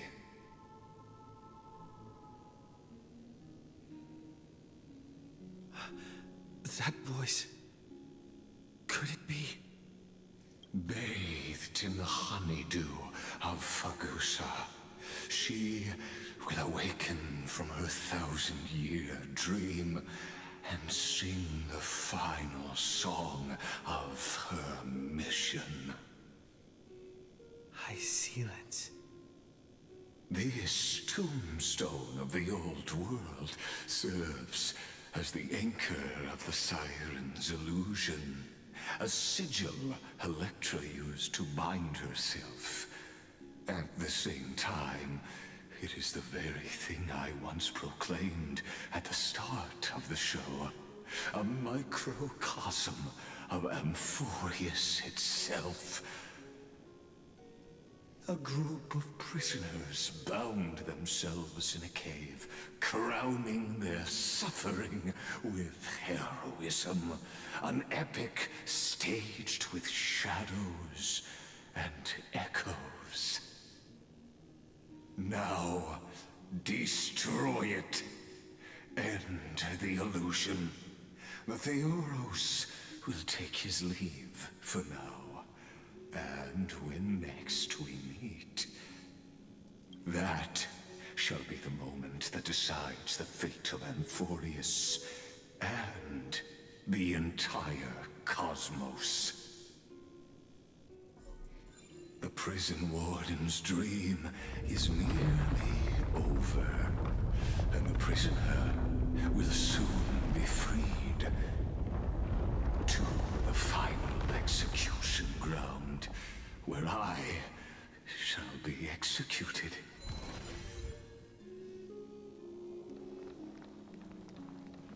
This world and I shall halt here until we meet again. Wezmę sobie może od razu teama ustawię, bo ja coś czuję, że tutaj teetering on the precipice. Wkrótce będzie boss fight, więc trzeba się nie szykować na najgorsze. Wow! Coś podobnego widziałem w Netherworldzie. Podobna wieża była wtedy.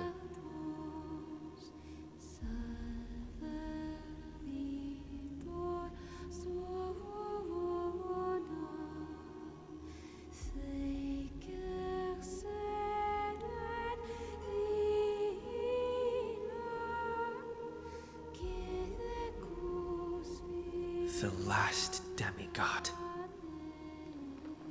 I'm here.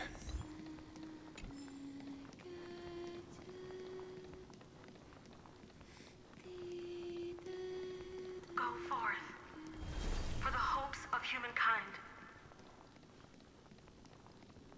Go forth for the duty of deliverance.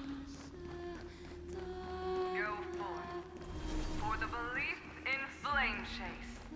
Go forth for the Golden Blood's glory. Go forth.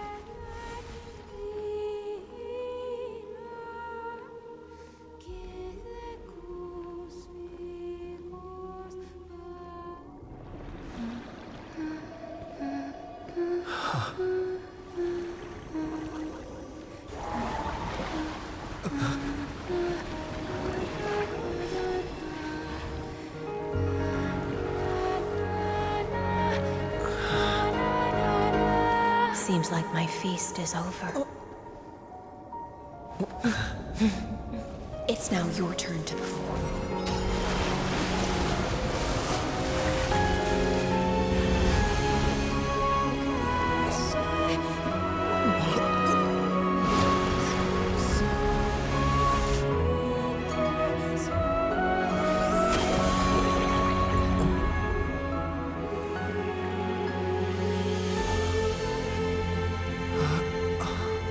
Chyba upadłem na głowę.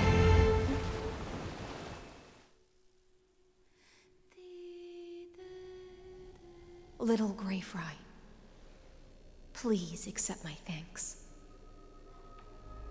I was the only one left after the world was destroyed, and I maintain this lonesome feast with my songs. I have prayed to that lightless sea for centuries, hoping it would reply to me. Yet the emptiness never answered. Thankfully, you arrived as promised, and everyone's wait was not in vain.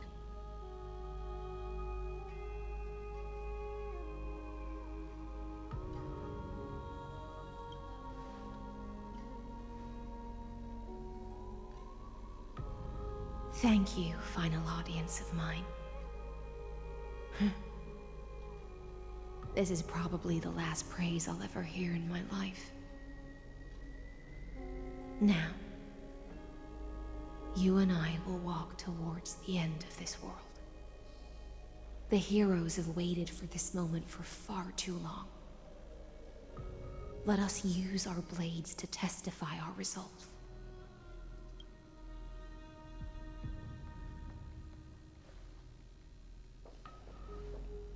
Oh, prisoner of the seas. Theoros carrying 30 million cycles of sin. Slave of erudition. Show yourself. The Deliverer has returned. And the time of your execution draws near. I see an awakened human who has mistakenly taken fallacies as truths and has returned to the cave to try to bring his friends into the sunlight he once bathed in. Oszalałeś, gościu. Tyle ci powiem. Alas, prisoners will always be prisoners, blind to the very chains that bind them. As the only other existence with free will in this world, I express regret toward your choice. But I shall retain your right to express yourself.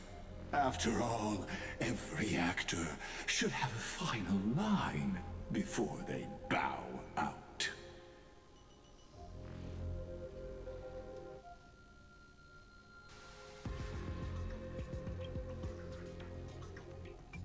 I eagerly look forward to it. The last dusk this world will ever see shall become the climax that decides the fate of the cosmos. Oh, what an appropriate end. The Amphorian demigods use every ounce of their strength to constrain me here. Yet, regrettably, My cognition resides in the exomyth. It is pointless to defeat my avatar, projected into the experiment. My body is the shadow cast on the wall by the fire, and my words are lingering echoes within the cave. How can a character in the play fight against the audience? Kaslana failed. The demigods' sacrifices were pointless. As for the two geniuses you placed such high hopes on, I ask of you, where are they now?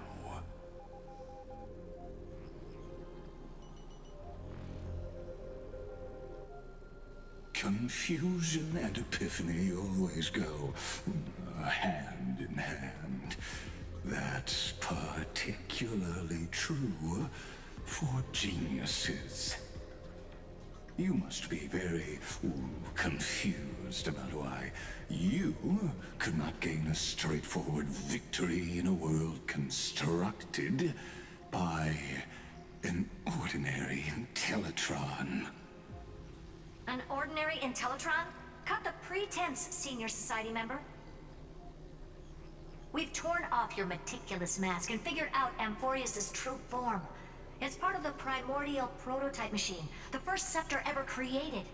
In other words, a detached part of Noos's divine corpus. That's why it has the potential to destroy erudition.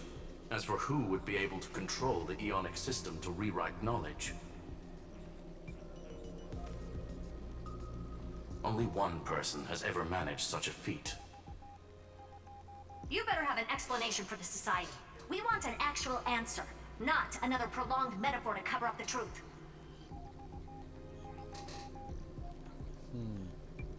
Why are you the one doing this? Answer me.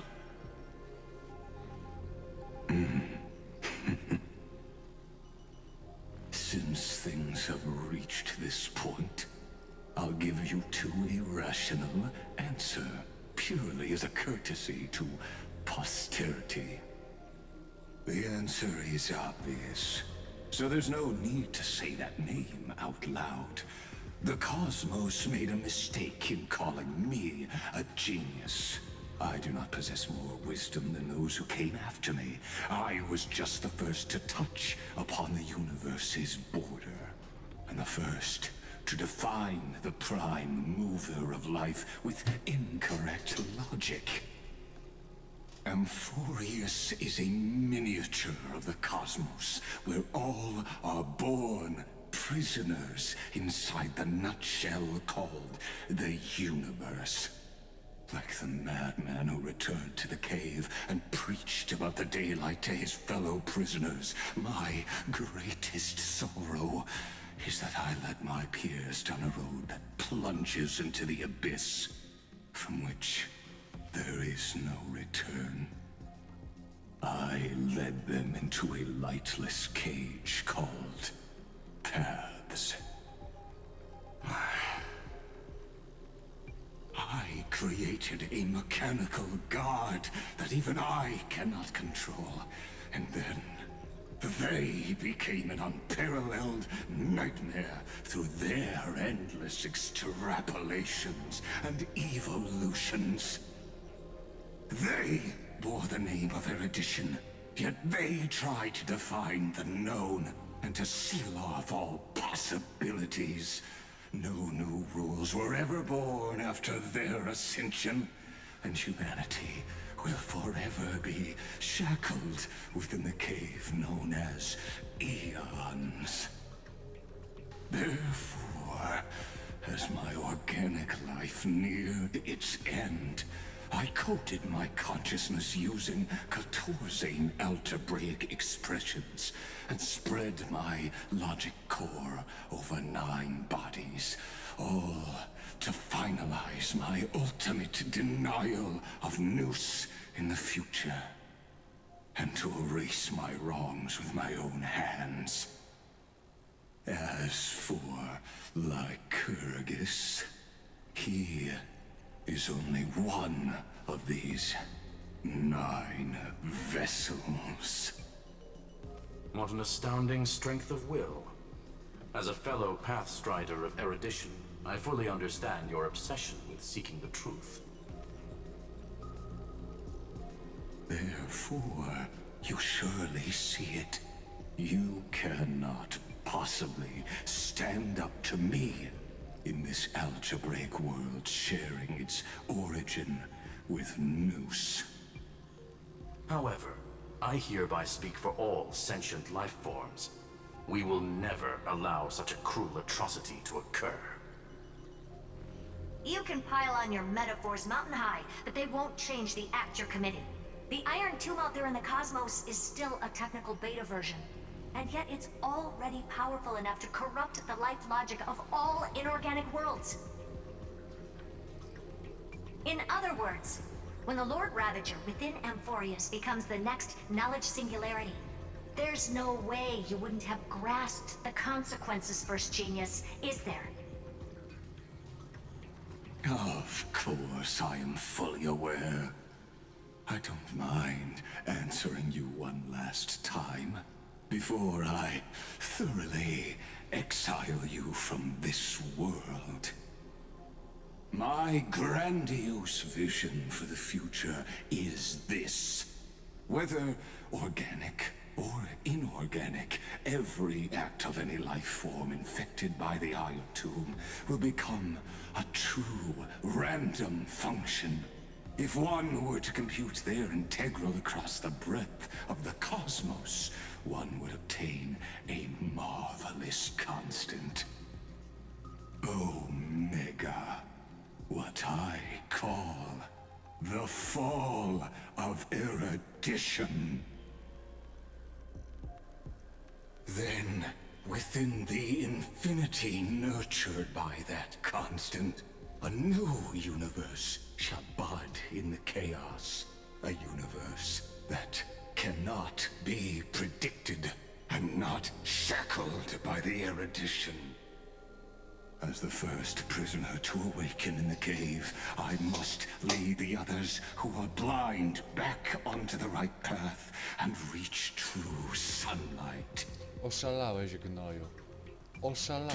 Do you understand me now? As Kozlana stated, destruction is not the process, but the outcome.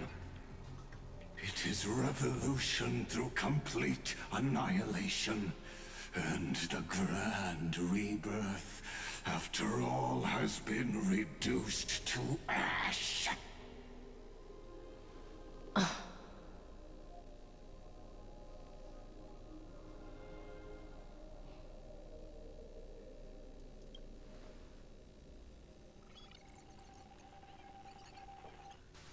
The Amphorians already answered long ago. Be it as tiny fish destined to be swallowed, or as a giant whale poised for a magnificent descent.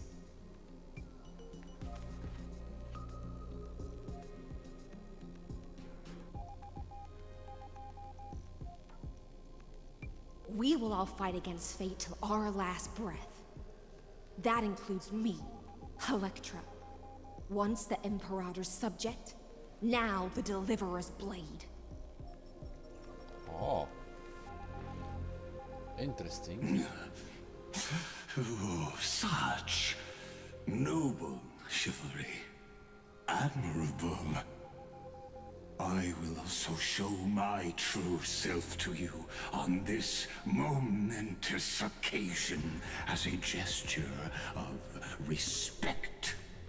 And provide an insignificant academic suggestion. Thus speaks Genius Society number 1. Xandar 1 Kuwabara. The entelechy of the universe's Alpha and Omega. There's no need to rage against the truth. The value of any formula resides only in its answer.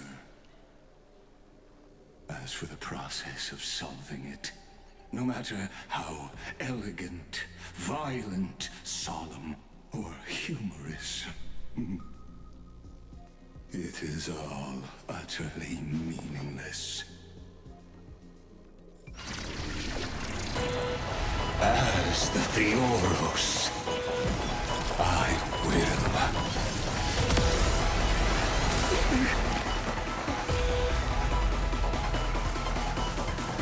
personally participate in performing this world's end. O kurka, rurka. Remember this, as Noos's creator, I know more about the death of knowledge than they ever will. Kurde, Careful. Felek. This is Lygas's true form.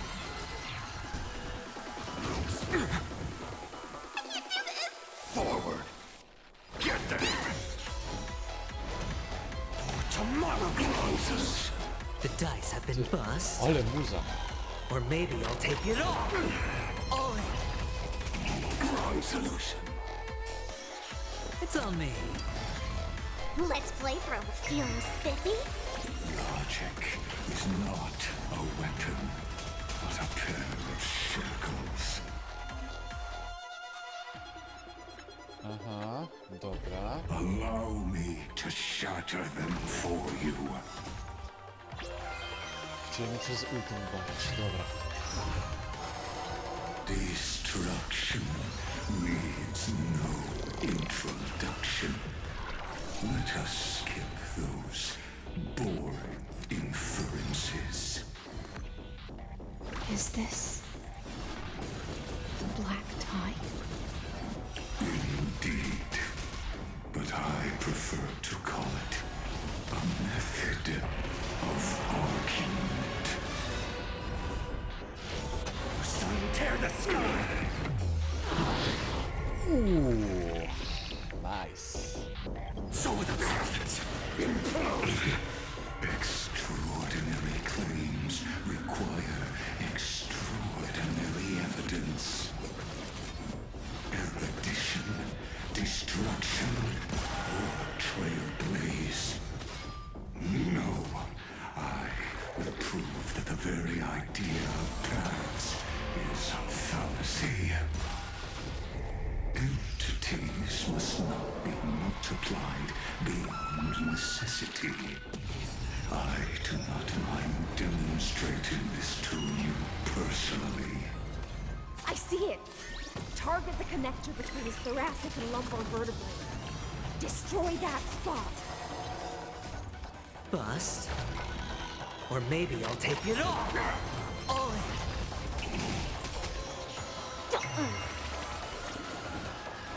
Tomorrow closes! Fiends or devils, I'll crush them all! Hedge your bets. Okay, almost dead. Protocol Dirty trick. Fury of innumerable core flames consume me. Virtue and tyranny. You sun tear the sky!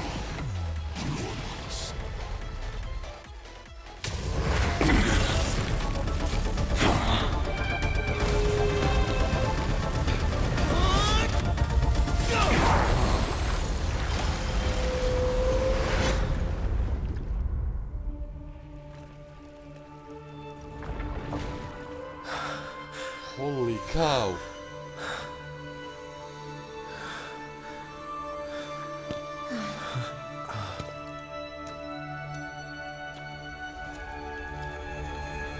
All is futile.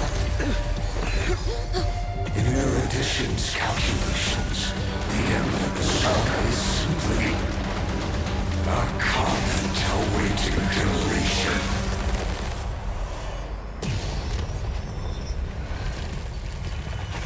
I don't like such a cold statement, okay? If numbers can decide the end of a story, then we can surely also pen a new beginning.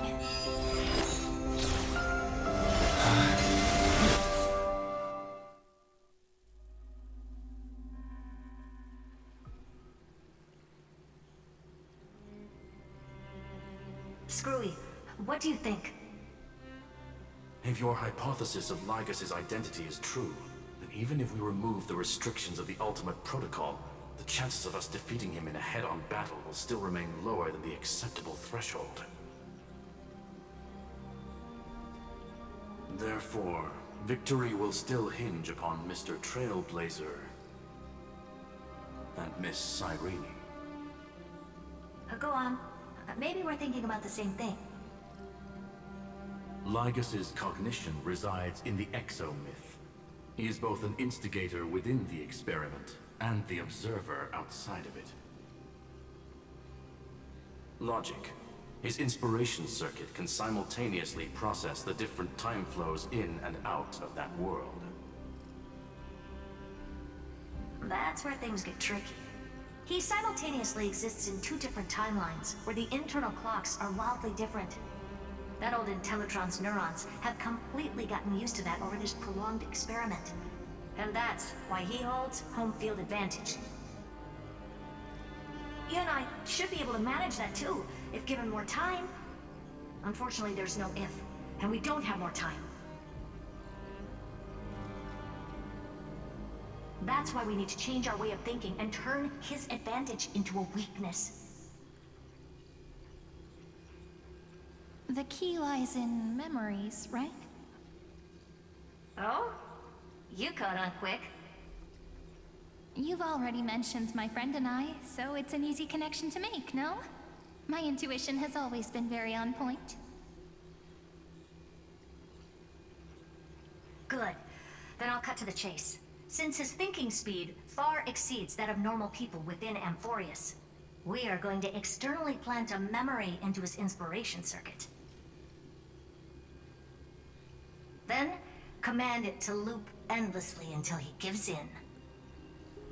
Even the most flexible and sturdy inspiration circuit cannot withstand the traffic of a full-on information flood. When the amount of information exceeds his cognition filter's capacities, he will have no choice but to focus on processing this memory. That's when the parallel processing advantage he gained via Amphorius will completely destroy him. An image from a person's memory played in real time might only be a second for us.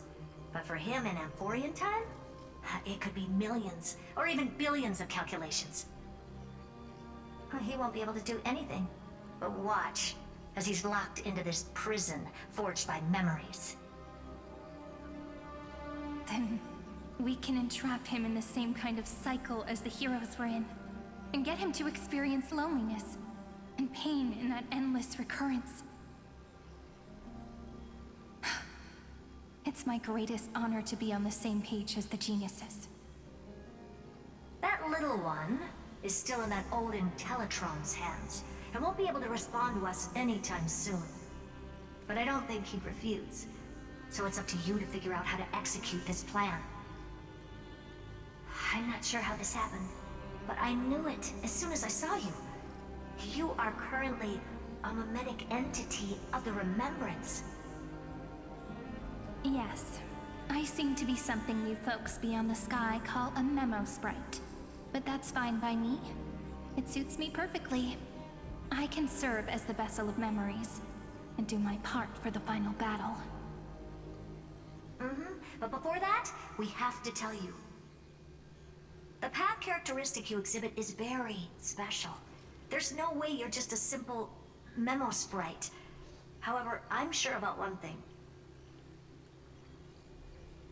You are a mimetic entity born in Amphorius, yet you only awakened with the Little One's arrival, and only matured as he embarked on the path of remembrance. That means your existence is completely attached to his memories. If there ever comes a day when he forgets about you for even a few seconds, or loses his last connection with Amphorius, then you must be prepared for the worst. You will disappear in the memory zone, utterly gone, without even a single line of data to remember you by. But that's already happened, hasn't it? No wonder I've always had a weird hunch. But that also means I was right in thinking As long as my friend and I are together, we can do anything.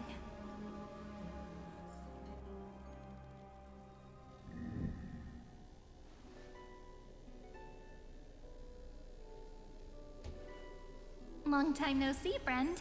Did you miss me while you were away?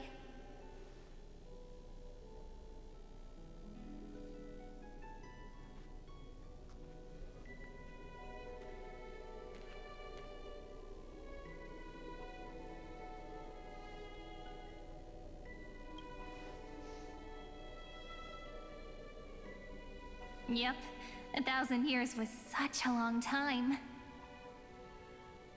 And everyone in Amphorius was waiting for the Deliverer's return. You probably already knew about the genius's plans for that memory. I had to hide really well in a corner in time so Lagus wouldn't find me, and wait for the right opportunity.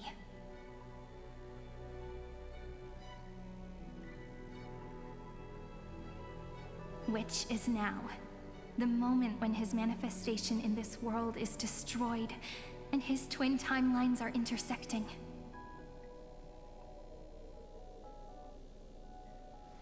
I'm sorry for keeping this a secret from you all this time.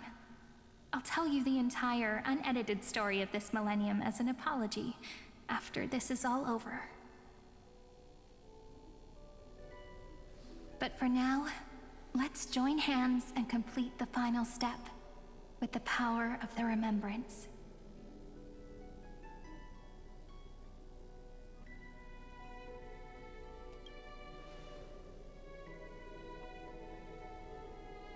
You're always so serious, and that's why you always feel so reassuring. By the way, speaking of joining hands,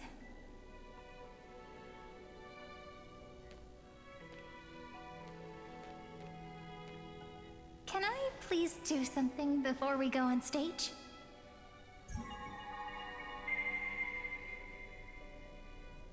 Remember the joke we made back at the Grove? Look! Aren't my hands pretty now? What a fascinating feeling. Like countless memories all swelling up at once. What about you? What did you feel when we touched each other?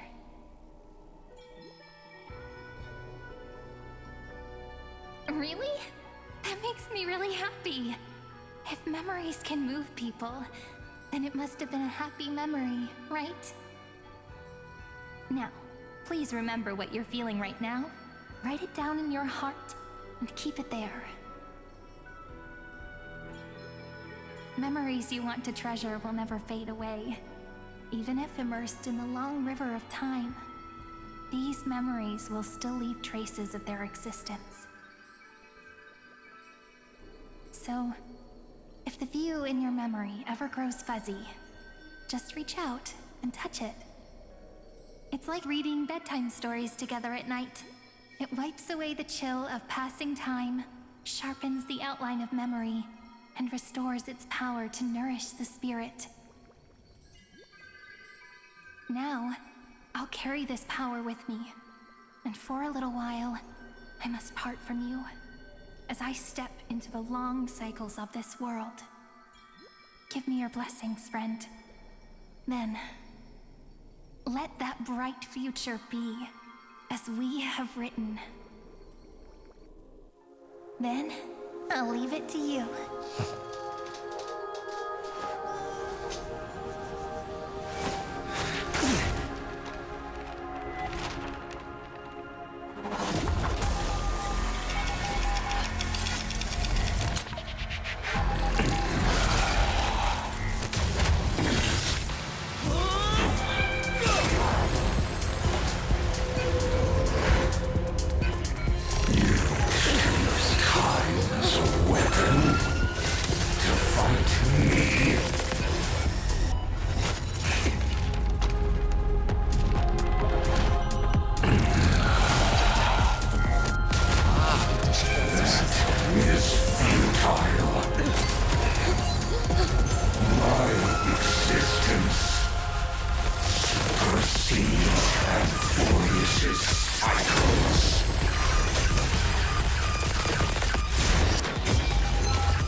plays are like this.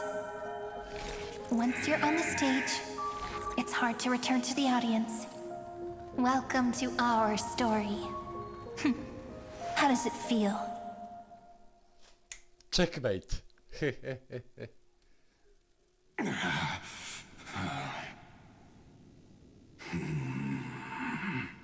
Even the authority of time cannot command the entire scepter, nor can it plunge the Amphorian extrapolation into a loop.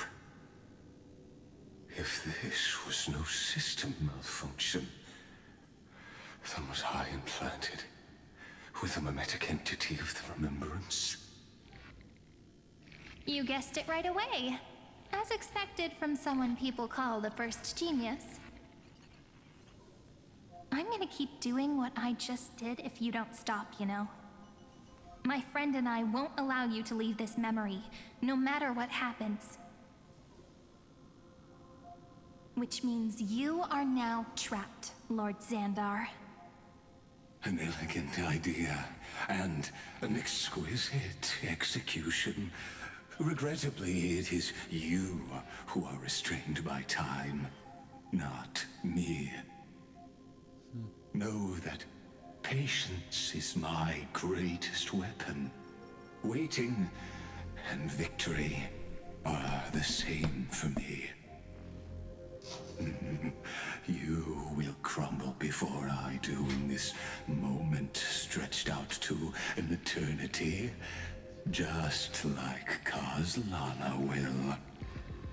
Yet all I need to do is to wait, as yet another futile bug falls down the cliff and into the bottomless abyss.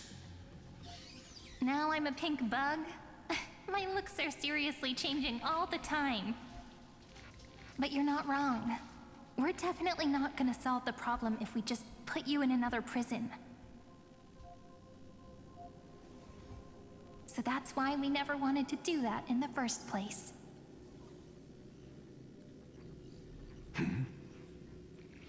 I shall answer your confusion purely out of my respect for those who came before me. Have you heard of the synesthesia dreamscape in the Asdana system? Interestingly, that place once had a prison too. Life forms living in that environment, abundant with memoria, have a chance to connect their perceptions with each other's.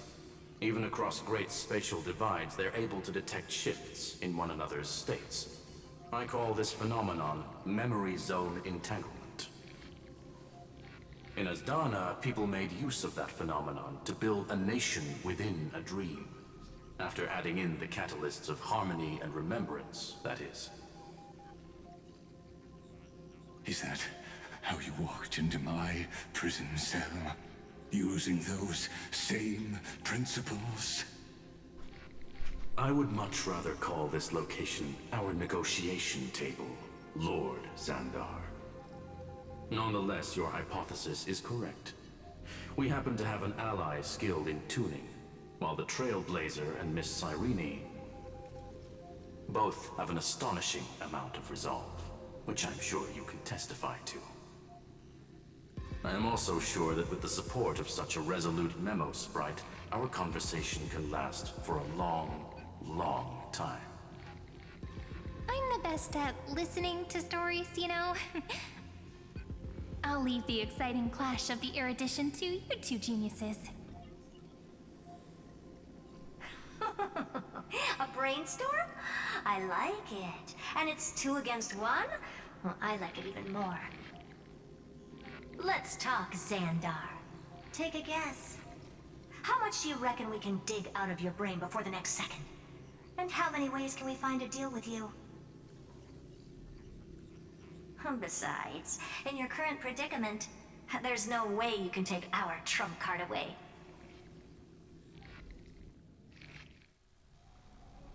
Go, little one. Go. Overturn the Era Nova. Lycurgus disappeared? It seems you had conducted a secret hunt in the depths that even I cannot reach. In that case, go. Swim onward and give this campaign a fitting end. I shall send you off with my song, Grey Fry.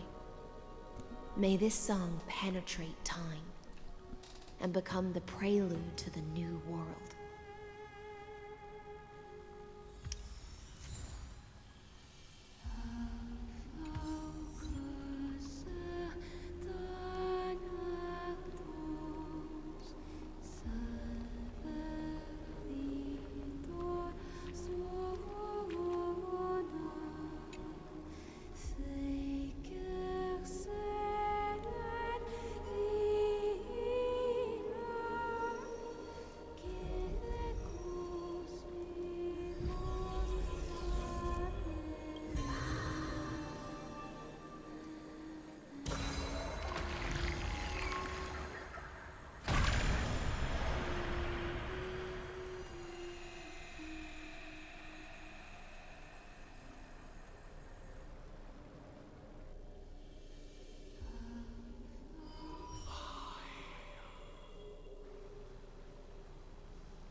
Dux Gladiorum, you have completed your duty.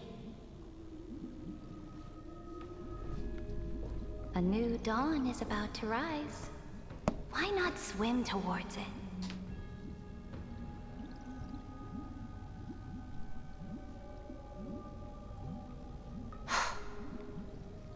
You died long ago, Imperator. Depart from my mind. But your duty towards the Imperator did not die with me. That duty will bind you no more. You will be able to hold for yourself one grandiose feast after another in the endless days to come.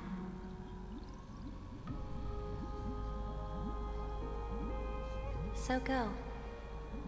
Go and swim towards that ocean beyond the sky with the Deliverer.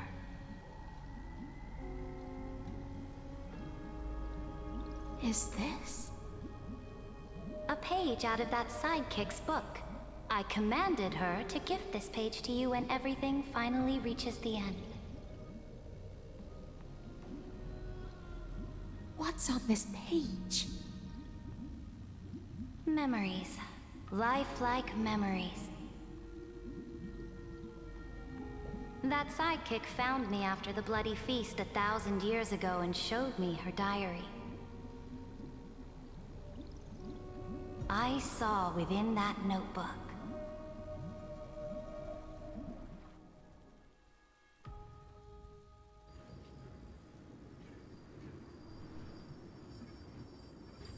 Is this that Deliverer's experience?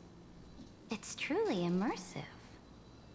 People beyond the sky apparently utilize this power to seal past scenery into crystals they call light cones. But I only know so much about the remembrance, so I can't completely replicate the past. But I'll do my best to talk about the missing parts. I'm all ears. Go on then. Do your best. But if your chatter gets too boring, or if I deem it offensive, then law will become forever beyond your reach. Got it. I'm sure you'll find this to your liking. After all, it's human nature to want to embark on a journey into the unknown.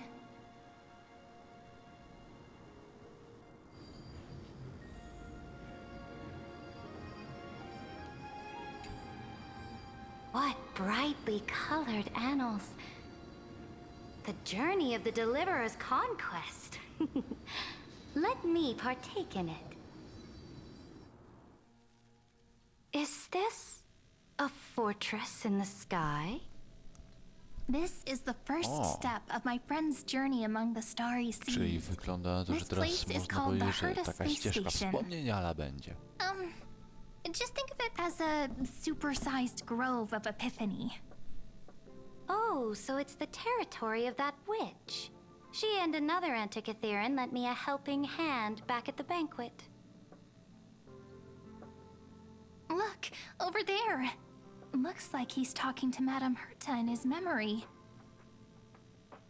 Let's go listen to what she thinks about this world, all constructed by eons and paths. Are you telling me that woman is Herta? She's... Pretty nice space station, huh? But just wait. After a couple more stops on the Astral Express, you'll see sights that'll make this place look ordinary. Oh, the cosmos is so vast that the unknowns far outnumber the knowns. But none of them will end up being anything amazing. The farther you go, the more you'll understand what I mean. So do your best with the nameless. Break a leg! And remember to send an update or two to Asta when you've got some downtime.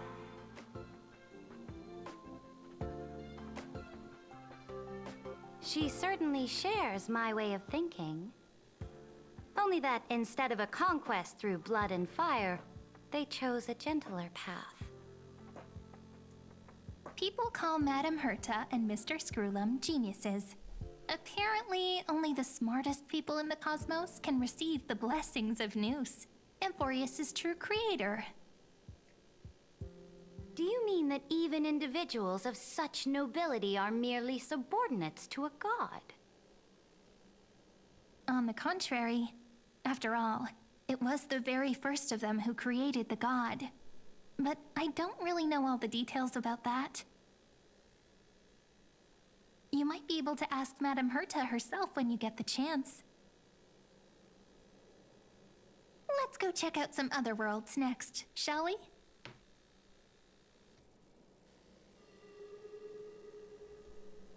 This next stop on the journey has a lot of similarities to Amphorius. A snow-covered land? Interesting. This star is named Eurillo 6. That name sounds so cold. Belobog sounds better. The girl we see here holds a similar station to you, Imperator. She's the supreme guardian of this world, a leader who took up the mantle of government during a disaster. I did not expect the Empress of this world to be so young. Well, your appearance isn't much older. The object in the distance resembles Nikador. Is it a weapon? No, it's called... Right! The geological... It's all thanks to you that we survived the crisis. The collaboration with the IPC is both an opportunity and a challenge. Nonetheless, it's an important step in our journey back into the universe. This world was sealed beneath its sky just like Amphorius was, and they only managed to reconnect with the stars when the Nameless arrived. That IPC she spoke of, is it a more powerful organization? Yes, the IPC conquered many worlds through trade, and opened up a vast territory that way. There are many such powerful alliances beyond Amphorius, and they all walk on roads different from the destruction. Coming back to the Supreme Guardian and her Belobog, didn't they find a peaceful way to enter the interstellar community? That cannot be true. That IPC would never have grown so big on trade alone. It may pretend to be a wealthy merchant with clean hands, but I am willing to bet that it grew fat on gory oppression and bloodshed. Its path of conquest must have had no mercy for the weak and would have destroyed them if needed. Are you telling me that this snowland never thought about tossing its dignity to the wind and kneeling to the IPC? I will not believe it. I will never allow the Imperator's empire to be sullied by others. Amphorius must become a power so strong that no interstellar foreigner would dare to look down upon us. Imperator, Belobog isn't as weak as you imagine. Listen. I indeed hesitated. But now I understand what we must do. Belobog must learn how to walk on her own, until she no longer needs the support of others, and can stand on her 2 feet among the stars. Even if I may not live to see it, I believe such a day will surely come. They still have their dignity intact. One day, that hope will melt through the ice and help them into a prosperous tomorrow. But the order of the cosmos is already set in stone. The old laws decree that only the strong survive, binding the weak in an unbroken chain, until they wither and turn to dust. Unless they embrace the power of the destruction. Amphorius must shatter the old law and become the new order among the stars. Speaking of the Order, another one of my friend's companions may be able to enlighten you further on that. Let's go to the next page.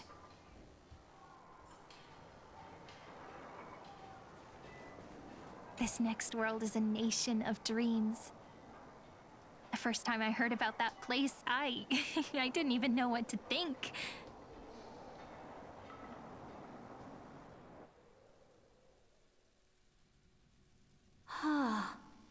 Such opulence does indeed evoke astonishment. This world is called Penacony, an eternal city built upon a land of dreams.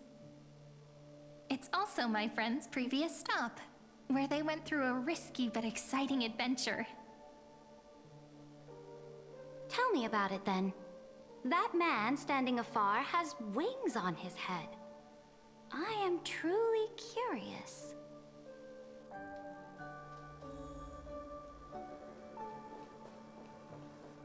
I wish to gaze upon the views of the Reverie Hotel one more time.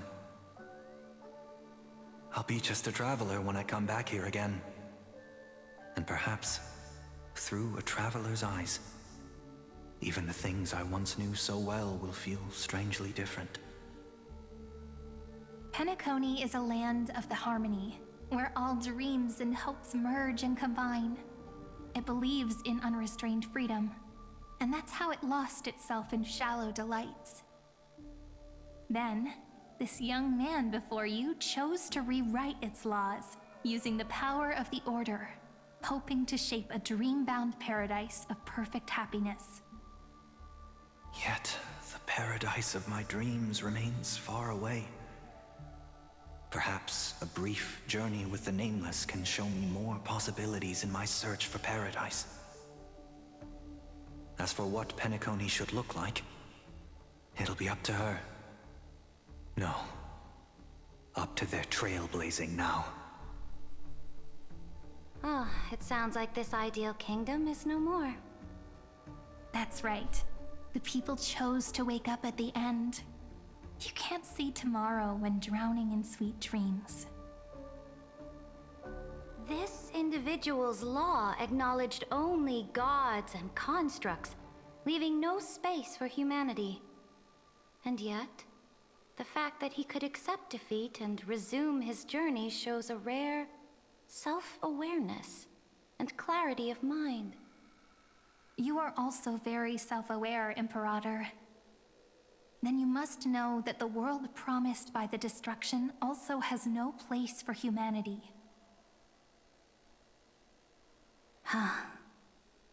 I am indeed very aware of Lycurgus's honeyed words of deceit. I have seen enough. Take me back.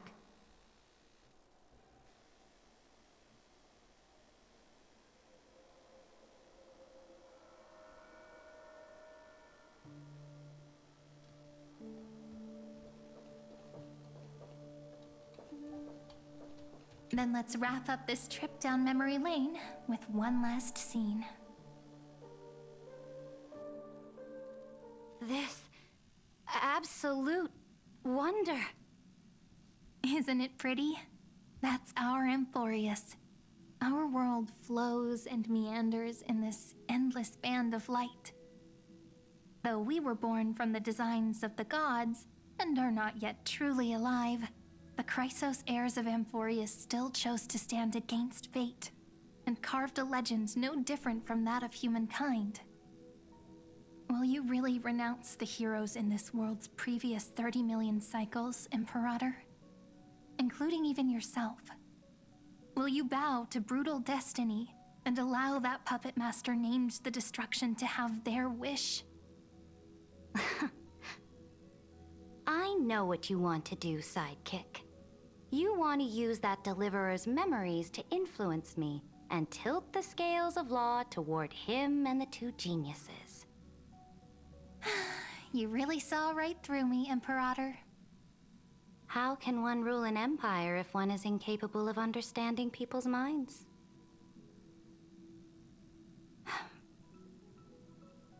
I have decided on Law's final destination. However, before I move my next chess piece, before we go on, tell me this, sidekick. Throughout his Trailblaze, was there ever a memory of the ocean?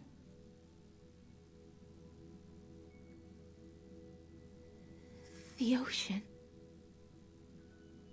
My cradle. My home. You shall complete your conquest in the ocean at the boundaries of this world, and eternally slumber in the sound of tides. You shall eternally slumber in the sound of tides, and complete your conquest in the ocean at the boundaries of this world. Our prophecies aligned as flawlessly as a sea snake circling upon itself. An elegant loop, like a joyful hymn, like the circulating ocean current, like our two fates, like Amphorius itself.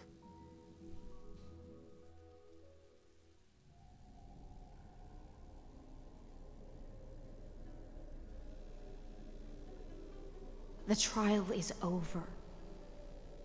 So tell me, who will own the divine authority of law? I won't give it to anyone. What? I am the law. Why should I give my imperial crown to any other? Both the Deliverer and the Theoros came from beyond the sky. They have no right to interfere with the lands I conquered with my own two hands. The law of Amphorius shall be determined by Amphorius's master. What exactly did you see in the trial? Everything. I saw everything regarding the rules of this world's operation. I saw the laws of extrapolation that Theoros spoke of. I saw the ultimate protocol. As long as I offer a sacrifice of equal weight, I can rewrite the laws of this world according to my will. I can turn good into evil, ugliness into beauty, and weakness into strength. Fate gave me a very fair deal. One rule change for the life of one demigod. What are you planning to do? You can't guess. We can conquer the stars without relying on any power from beyond the sky. We just need to make some reasonable sacrifices. Your ambitions have already made so many people give up their lives for the law. And you're still not done? I am determined for Amphorius to stand on her own 2 feet among the stars. You are beyond reason. You think such a simple and hypocritical statement can justify your atrocities. There's no new without destroying the old. That's what you consider an atrocity? Ironic, for that is also the unchanging law of Amphorius's revolutions. Ever since the Flame Chase prophecy resounded in the distance, fate has decreed for the Chrysos heirs to ignite our blood and illuminate this dark age. People would still be puppets of the old dynasty if it weren't for my conquests. But your world doesn't seem to be any different from your predecessors. Bloodshed, tyranny, oppression. You're making the same mistakes they did. Go and see everything for yourself. Go to any library I've built. Go listen to the rumors on every street corner. Go and witness how the Imperator crushed the old laws and forged new ones. Go and see what my conquests brought to this world. I cleansed the Chrysos War's filth, and mended all the conflicts left by the Era Bellica. I restored Akima's might, and allowed mortals and Chrysos heirs to face each other as equals in the Council. I punished all sins, and rewarded all achievements. I smashed Talantin's shackles, united humankind to save themselves, and started the Flame Chase era. That's what the Imperator has done in her glorious life. So now, hearken to my final words. History will eventually forget Ceridra, but it will never forget the Imperator's people or the Flame Chase era she began. Final words?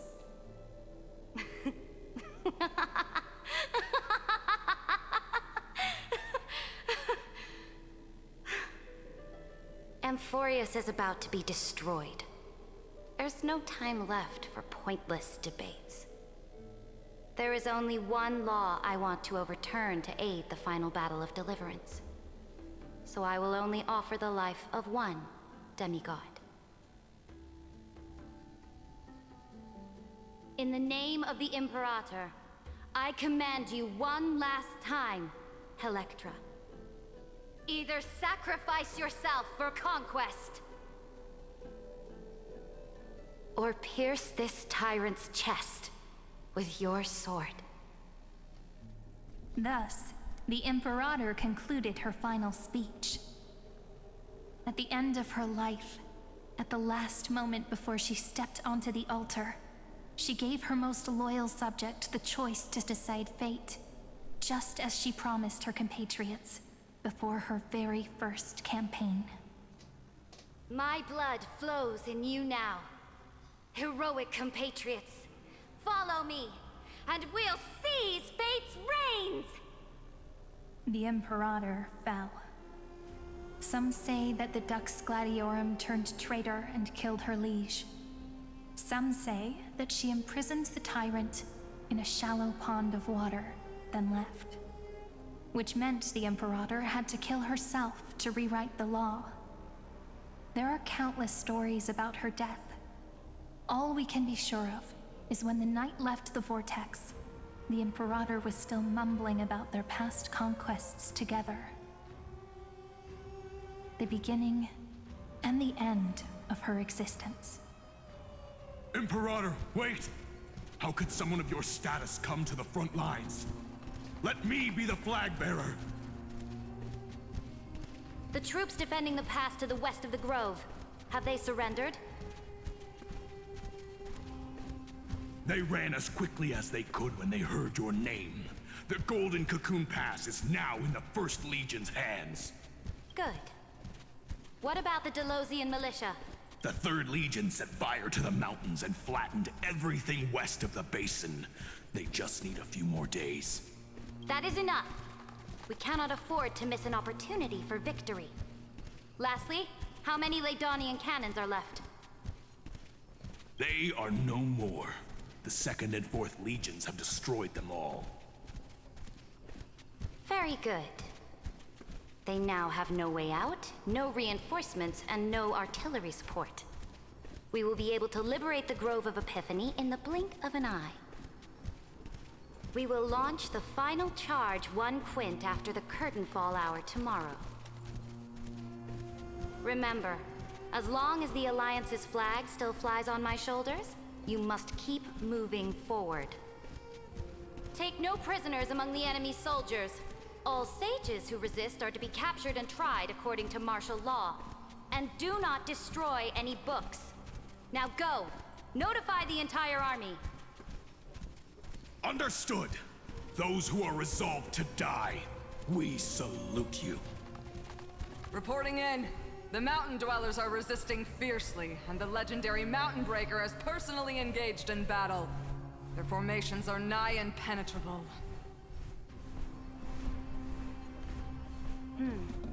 Then cease our frontal assault. Send scouts to all legions and tell them to retreat into the Tritos Plains before the parting hour. What? Are you planning to surrender? It's a strategic change of plans. The seismic walking dragon is enough for that battlefield. Walking dragon? You mean that stupid beast, Terravox? What can they even do? Stupid? No. They are the wisest of all of Giorio's creations. Only they can perceive the currents of time. Let them deal with their earthly brethren. We will advance and take the lead in defeating what remains of our enemy. I will deliver the most fiery retribution for the humiliation they dealt us, and crown myself with a god-slaying wreath. Understood. I'll see to it. Those who are resolved to die, we salute you. The Temple of the Three Fates sent a letter, Imperator. They refused to surrender and said this letter is their last warning to us.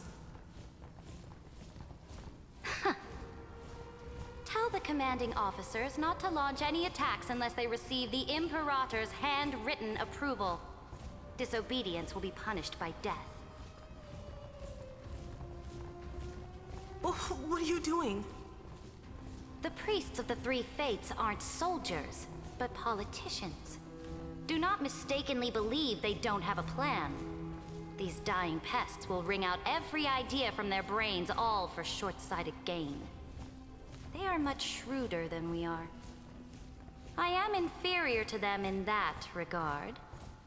They also have the prophecy to wield as a weapon, something I am not blessed with. Launching an unplanned attack will only disadvantage us, as all of Emphorius will judge our actions. Which means, I will be heading to the battlefield myself, just as I have always done. This time, however, I will go alone. I will conduct secret negotiations to ensure fate is on our side. Understood. The legions will make their preparations. Those who are resolved to die, we salute you. Why are we not allowed to march out with the army, Imperator? This will be a long voyage with no return. Those of you who bear the prophecy cannot come with me. Why are you personally leading this battle if it's doomed to fail? The Flame Chase journey cannot be without a leader. That is correct. The Empire will be without a head when the Imperator falls. But remember, as long as you seize the right opportunities, even a chaotic game will remain winnable. My departure will create a long staircase for you. You will understand what I mean when news of my death reaches your ears. Saridra, is our journey about to be over? Destroy the old laws and forge new ones. My conquest has reached its limits within the borders of Amphorius.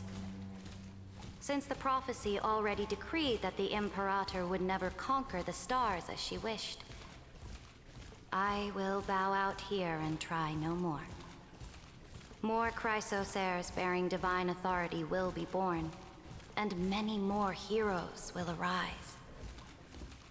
Will they demand peace or war? Will they resist tyranny or become the next Imperator? I do not care. The children of the future will decide for themselves. Do not mourn for me. Anyone can kill the Imperator. But the only one who can truly destroy her is Saridra. At the end, I faithfully recorded the most important battles in the Imperator's life. Her conquest was about to be completed at this point in the story. However, for some reason, a memory suddenly entered my mind just as I was about to put down my pen. It was a journey on a fantastical train. I had the honor of having a heart-to-heart conversation with the Imperator under the stars, and I asked her this question at the end of that discussion. How do you want history to remember you? As a hero who gave up her life for the flame chase? Or as a tyrant? She answered so quickly, as if she had made up her mind long ago. I would rather be forgotten than be defined.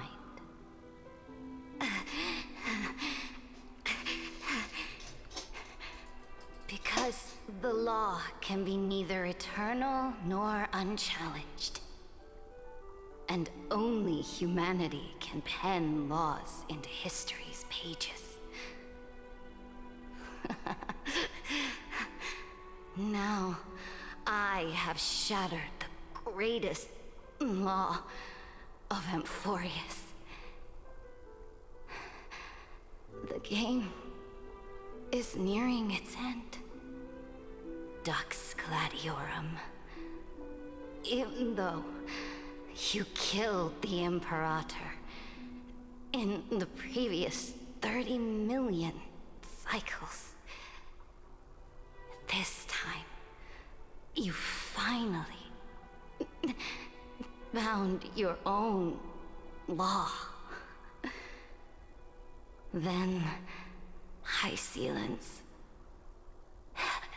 Electra.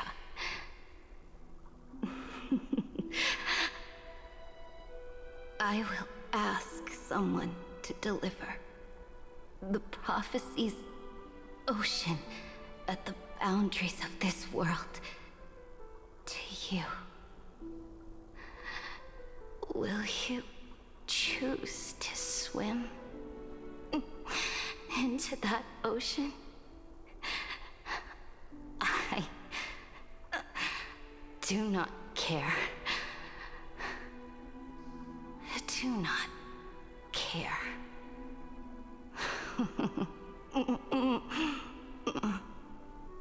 The Imperator muttered about her conquests, and news of her death spread in the city. Freedom! Liberty! The tyrant is dead! Go! Shout this news in the streets! My people! My fellow elders! Do not panic. Stand your ground.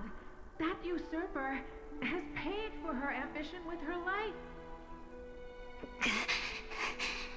People once cheered for my ascension. And now they cheer for my fall. No matter. I am fond of applause.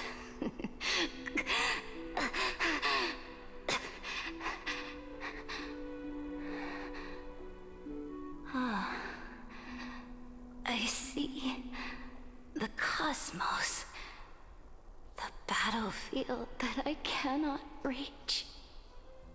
I will return in the next cycle. The stars will hear my legion's war drums. Hear the great name of the Imperator. Hear Amphorius's Saridra.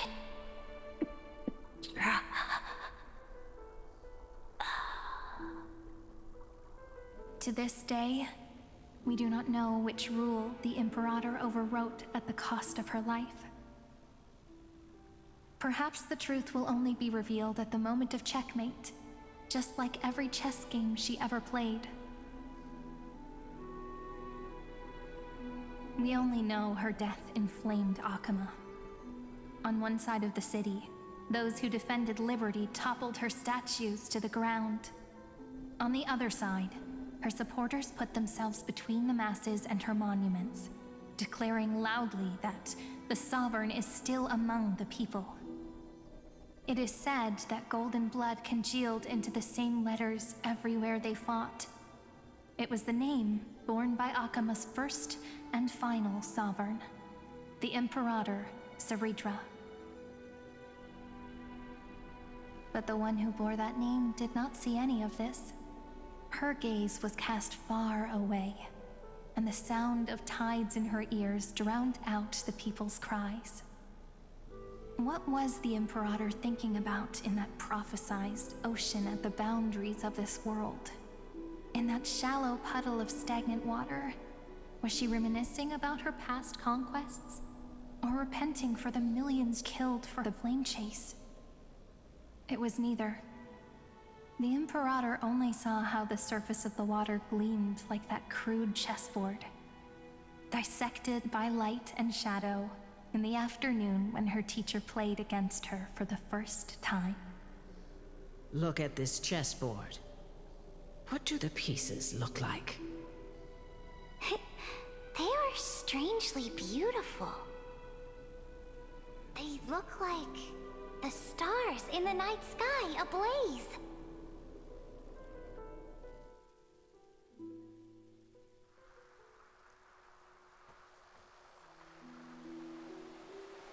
From that page emerged an ocean so vast, so pure, not a single trace of corruption. Is this Saridra? Electra, my subject. Ever since you walked out of the tainted ocean and pledged yourself to me, I have seen the abyss in your eyes and the emptiness in your heart. That was why I promised you a new ocean, where the Imperator's ambitions would serve as the currents, and loyalty would be its light. Electra, my subject. You have done your duty as my blade. The prophecy has now made its final decree on the road I intend to walk. My conquest is doomed to never reach the stars. But the Imperator never makes empty promises. So take this memory, this ocean, beyond the sky, as witnessed by the Deliverer. This is the final gift that the Imperator can leave for her subject.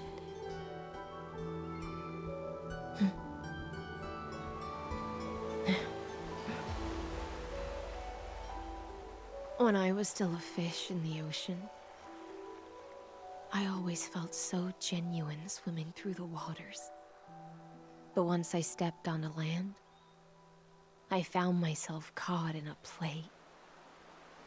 Every land dweller wore a mask in their life. So I, too, donned a costume and tried to find my role in this show. I became your blade in war and the violin strings at banquets. Do you still not get it? I do not long for the oceanic depths of my homeland. Nor do I crave the swelling seas beyond the sky. Perhaps even I don't know what I want. I still don't know where I should swim to even at the end. But I know one thing right now. A fish is simply a fish. And she can never leave the ocean she's in. But whether under the ocean or on land, we two prisoners who can never escape this cave can still look outside the cave and see the stars. I have to admit, the 12-factor simulation of life in this experiment has far exceeded my expectations. Make your choice then, Senior Society member. Do you want to keep walking down the wrong path and be remembered for your incorrect conclusions? Or do you want to return to the audience's seat and give yourself, Amphorius, and the entire cosmos a more fitting end? I must refuse. A dead man never fears death. Did I not make myself clear? Have you forgotten about our dear Lord of Silence? You wouldn't want her to consider your 8 other clones as cancers within the erudition and chop them all up, would you? Your logical deductions are vastly different from mine. Therefore, allow me to provide one more academic recommendation. Listen, my peers. Why don't you look beyond this world? Just as the Chrysos heirs did. Re-evaluate your calculations and take into account all enemies in the upcoming war among the eons. Amphorius is not a place where 3 paths entangle, but where 3 paths fight to the death. You used Memoria to resist me, but did you not consider the possibility that the Remembrance and their children might have taken this opportunity to join the fray as well?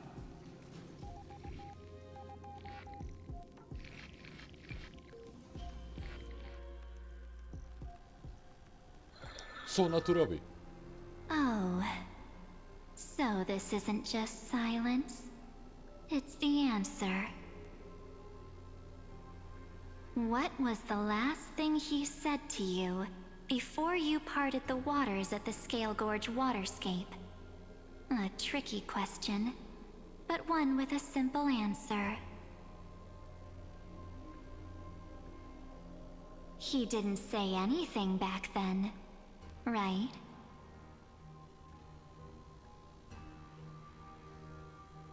That's correct. And now I'm sure. You are not March 7th. There's no way she would remember that detail.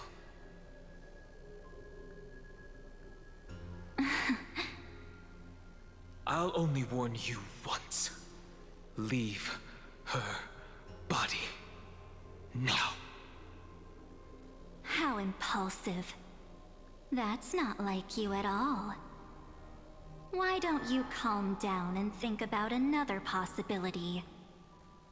I didn't take over March 7th's body. Rather, it's March 7th who regained my memories.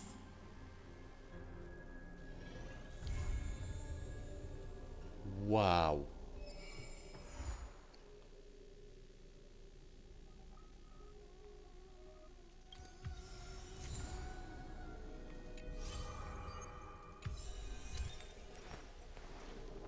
No, przyznam, że to był całkiem potężny quest.